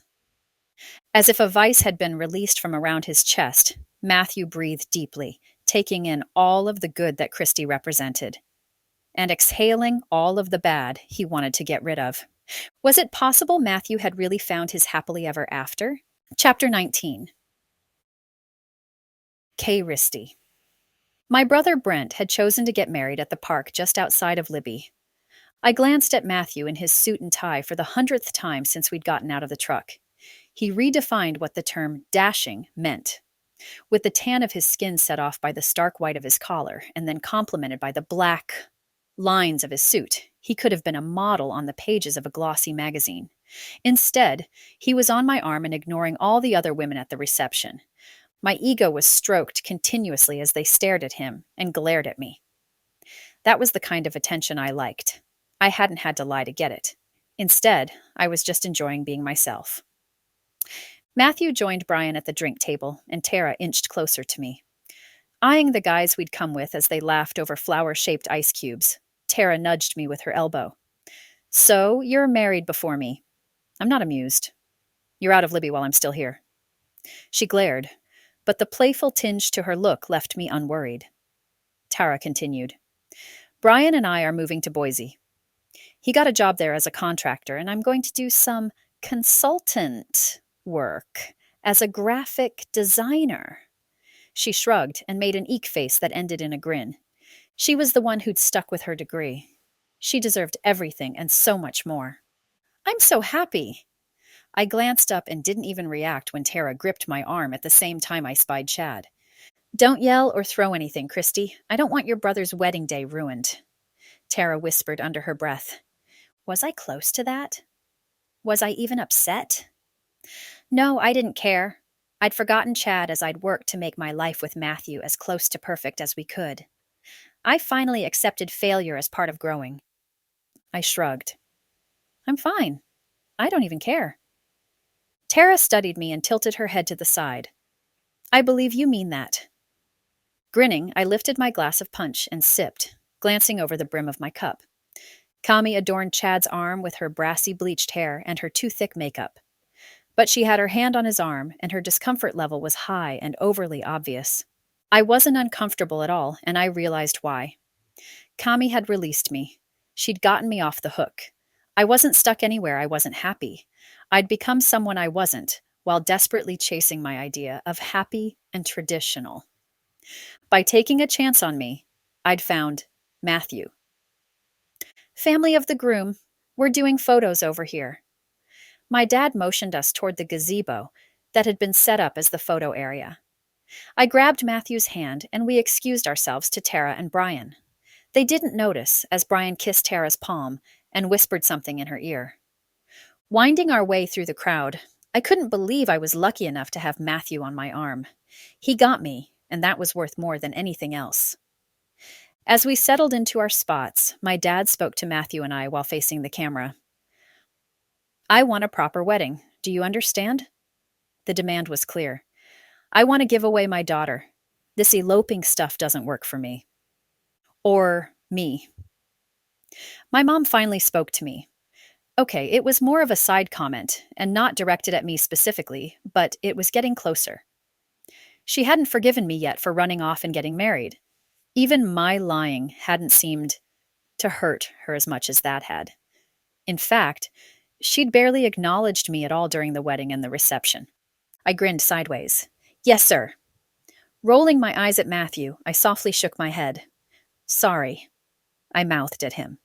He shook his head and leaned his mouth close to my ear. "It's okay." He pulled away and patted my hand. Matthew pulled out of the pictures. He turned around and faced me, Brent and his new wife, and my parents.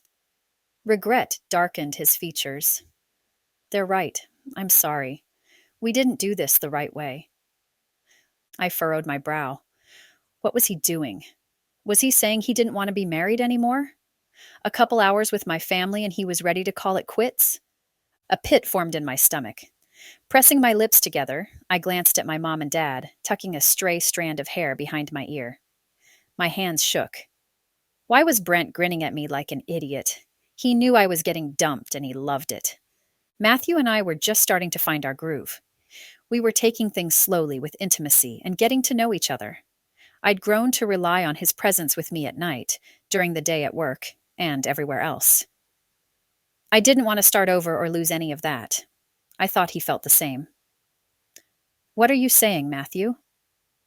Was he going to break things off with me there at my kid brother's wedding, in front of everyone? He reached into his pocket at the same time that he lowered himself to one knee. My jaw fell open. I glanced around, heat flooding my face. "What are you doing?" "We're already married," I whispered. People were starting to look, and my mom had started to sniff like she was crying, which wasn't possible. My mom didn't cry. Matthew arched an eyebrow. "We might be married, but we did things backwards. I already asked your dad for your hand. Your brother said I could do this here. So now I just need you to say yes, so your mom stops glaring at me for stealing her wedding planning opportunity." He winked charmingly at my mom, who chuckled. He'd made my mom chuckle. He opened the small box and narrowed his eyes. "You and me, Kristie. Just us. No one else. You're the best find of my life. The only one worth keeping. Marry me, the right way, and let's make this even more perfect." My heart swelled, and I cradled his face in my hands. Leaning down, I kissed him full on the mouth and murmured against his lips, "It doesn't get better than perfect." Epilogue. C. Olin. "What's wrong?" Carlyle yawned, dropping the bag with the bagel and cream cheese onto Colin's desk and setting her coffee one sugar beside it. "You look like you haven't slept in a week." He arched an eyebrow and claimed a seat across from her. Since he'd found his happy ever after, he was annoyingly chipper and easygoing. Colin was happy for him, but come on. There should be a limit to the amount of satisfaction in a man's smile. Ignoring all that, Colin shrugged while nodding her thanks, and then returned to staring at her list of pros and cons. She tapped the end of her pencil on the paper pad and glanced at her longtime assistant and friend. His expression was patient and determined. Colin had seen that face more times than she cared to admit. Carlyle would wait there all day for her to spill whatever was bothering her. He had no idea. After a stubborn moment that melted with her need to talk about Click and Wed, Colin twisted her lips to the side. "Okay, so here's the thing." She sighed and dropped the pencil, reaching for the still warm food he'd brought. "Click and Wed is growing exponentially. It's getting bigger than I planned, which is great. I couldn't be happier, of course." "Of course. But I don't have the capital to expand internationally, which is the next step, logically and sentimentally. I want to take happiness to the world, even if she couldn't find it herself." "This is all great. What's the problem?" Carlyle shifted to planting both feet on the ground and rested his elbows on his knees. Well, I'm thinking of selling Click and Wed, to be honest." That was putting it mildly. Thinking had become more of a dreaming stage. She had no other way to make things better for her small startup. She had reinvested profit into the marketing, and the matching was beginning to go faster and faster. Gasping, Carlyle blinked. "Don't sell. Why would you sell? Can't you take on a partner or something? Get funding through some kind of a grant?" He folded his hands and leaned forward. He had no idea what Colin went through every time a new couple was matched and then reportedly found success. She had a 100% success rate, and she was filled with a pride that she didn't want to own completely. She was so happy for her couples, her matches. They deserved to be happy. She wanted to revel in their happy ever afters. She did, but not when jealousy rode shotgun. Why was she so adamant to bring love to others when hers was denied her? She had hoped seeing couples united together would help her, not leave her overwhelmed and feeling underdeserving. The thing was, she'd been happy. She'd had it all. Then she'd lost it. "My sanity level needs this, Carlyle. I won't make any promises, but I will look at what it would mean to take on an investor or a partner or something. I'll wait for now." Her heart hurt, and the pain didn't abate. For large sections of time, that left her struggling to breathe. Her friend had no idea what she was going through. No one did. How could they? She didn't tell anyone about the pain in her heart. Or the fact that her grief hadn't faded, it had compartmentalized. Leaving Click and Wed wasn't something she'd ever considered an option, but she couldn't market the promise of eternal love without being lovesick and in mourning herself. Maybe her next project should be the Widowers Club. Either way, she didn't want to continue like she was, and the only way to appease her heartache would be to leave Click and Wed behind. Will Colin leave her matchmaking business behind? Or can she find the help she needs to find a well-deserved happy ending? Don't miss the next Click and Wed romance, The Right Click. Book 7 of the clickandwed.com series. Thank you so much for joining me on this journey. Do you love sweet, clean romance and want to read more terrific romances by Bonnie Paulson? Psst! You can even get a free sweet romance when you sign up. The Right Click, The Matchmaker, and Her Enemy. There's another man out to steal her heart. Colin is the successful creator and owner of the controversial clickandwed.com matchmaking website. She wants to move into the international market, but competition and loneliness thwart her plans. She needs a silent partner to back her ventures, silent being the operative term. Jackson's stint has money and an interest in clickandwed.com. His good friends met through clickandwed.com and were the epitome of happiness. Jackson wants happiness and a chance at investing in something worthwhile.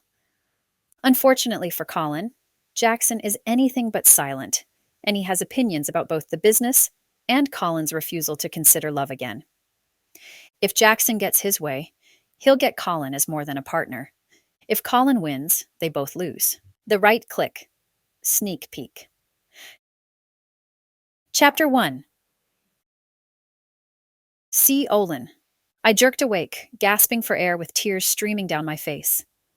Anchoring myself, I focused on the softness of my sheets and the cool air puffing in and out of my mouth.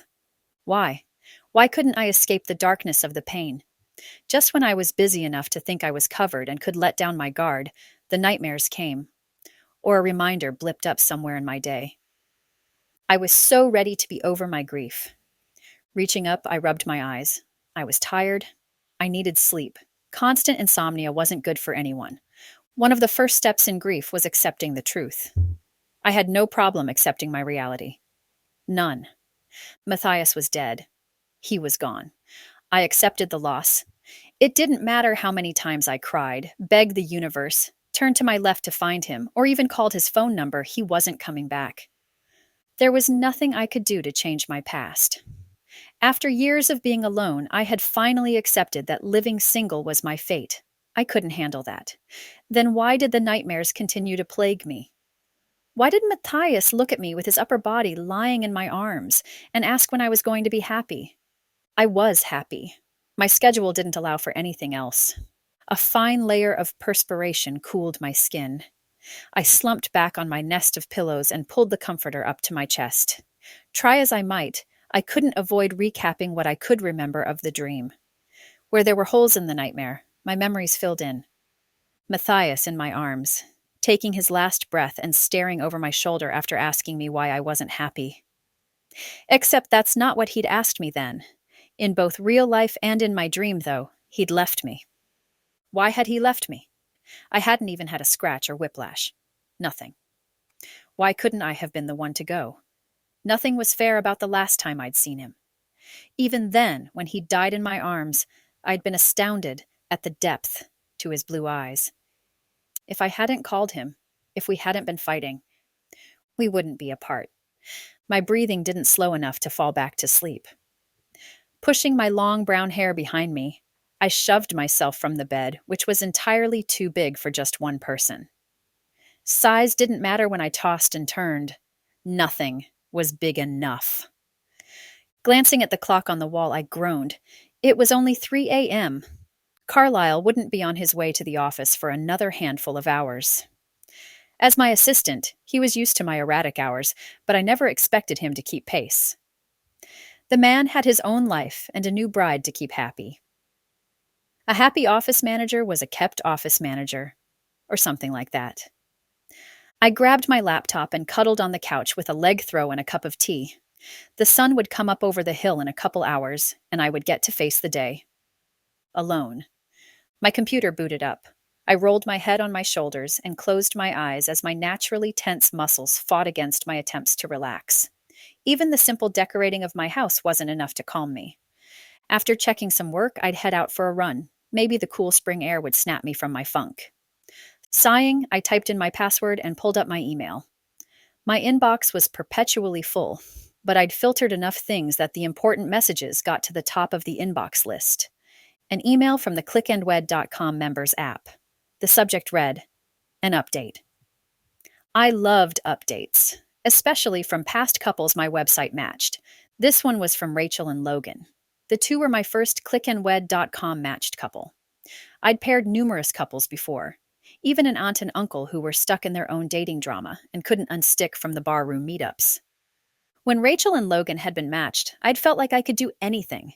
If I could match them, then why couldn't I match people all over the world? Hi, Colin. We wanted to let you know our next baby is on the way. Number 3, and we couldn't be happier. Today is our clickandwed.com anniversary, and I just wanted to thank you again for everything you've done for us. Hugs, Rachel and Logan. A picture attached to the email loaded at the bottom of the message. The blonde woman smiled beatifically at the camera with a rounded belly and a baby in one arm and a husband in her other. Logan grinned beside Rachel, with his other arm, cradling a small toddler with blonde curls like his mother.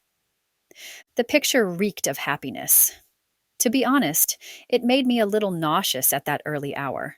The cheeky grins of the children, though, were hard to glower at. I smiled and typed some asinine well wishes in reply and clicked send. Back in the inbox, I perused the other subjects while sipping my chai tea. Chai was my newest obsession. I loved tea, but I needed a change once in a while and coffee, and I didn't get along. A subject line caught my attention, and I narrowed my eyes. Interested investor for CNW. Investor? I hadn't mentioned the possibility of selling or opening to a partner to anyone but Carlisle. Oh, and Jeremy, one of the other clients I'd matched toward the beginning of the matches. He was a businessman himself, and I'd asked him a while back how to get backing without selling the company. Or your soul. He'd responded with the suggestion that I get a silent partner. Research on Google and in business forums gave me more information than I needed and pretty much pushed me away from the idea. I wasn't sure a partner situation was for me. I didn't need someone to tell me I was doing something wrong. True, I'd been considering anything like that for a while. A silent partner. Someone to pretty much give me money and leave me alone. I'd share the profits, but wouldn't need to do anything else with them. That was ideal. The only reason I even wanted to consider the idea was because I needed more capital to increase my reach. Spreading clickandwed.com around the world was my biggest dream, one of the only ones that didn't wake me in a cold sweat. I opened the email, curious to see what the possible investor had to say. If he'd heard I was interested, it had to have been from Jeremy. Probably a friend of his. Mr. Davies. I snorted. Nope, mister. That was funny and made it hard to take the interest seriously. I got the confusion a lot. My dad decided a boy name would help me in life, give me an edge. My mother had dressed me in more pinks than possible to make sure I knew I was a girl. I didn't have any problems remembering I was girl, but she apparently thought I was in danger of forgetting my gender. A mutual friend suggested I reach out to inquire about a possible investment opportunity. Jeremy Akers is a colleague, and he speaks very highly about your platform and the services. I can be in your neck of the woods this weekend if you'd be available for a consultation and some questions. We could see if we're compatible for a partnership or other business venture. Please let me know if this is agreeable, and I'll work my schedule around it. Sincerely, Jackson Stint.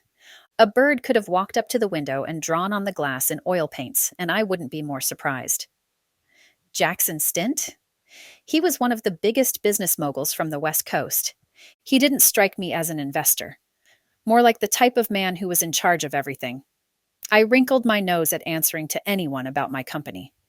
The fact that he was interested in my little matchmaking company gave me a thrill, but also filled me with doubt. Why did he want to invest in my business? What had Jeremy told him? Were Jackson's expectations higher than I was willing to meet? I was jumping ahead of the game before I'd even answered his initial inquiry. I would blame it on my tiredness. For all I knew, he would be perfect for Click and Wed. All the papers and media channels reported on the amazing things he did with companies and his investments. His business intellect was daunting, but it would be a boon for the company, as long as he could keep in mind the silent part of the partnership. After a long drink of my tea, I set my mug on the table and leaned back to use both hands to type a reply. I had to give him the benefit of the doubt. He was interested and he'd made it easy, so I wouldn't have to put an ad up anywhere. Yet. Just to be on the safe side, I would be prepared to not like him. Mr. Stint, this weekend works fine. Please let me know your itinerary, and I'll have a ride at the airport for you. C. Davies. Hopefully, I wasn't making any mistakes with something I cherished like a child.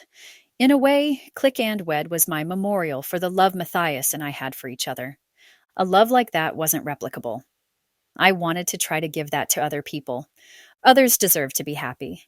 I just deserved insomnia. Keep listening.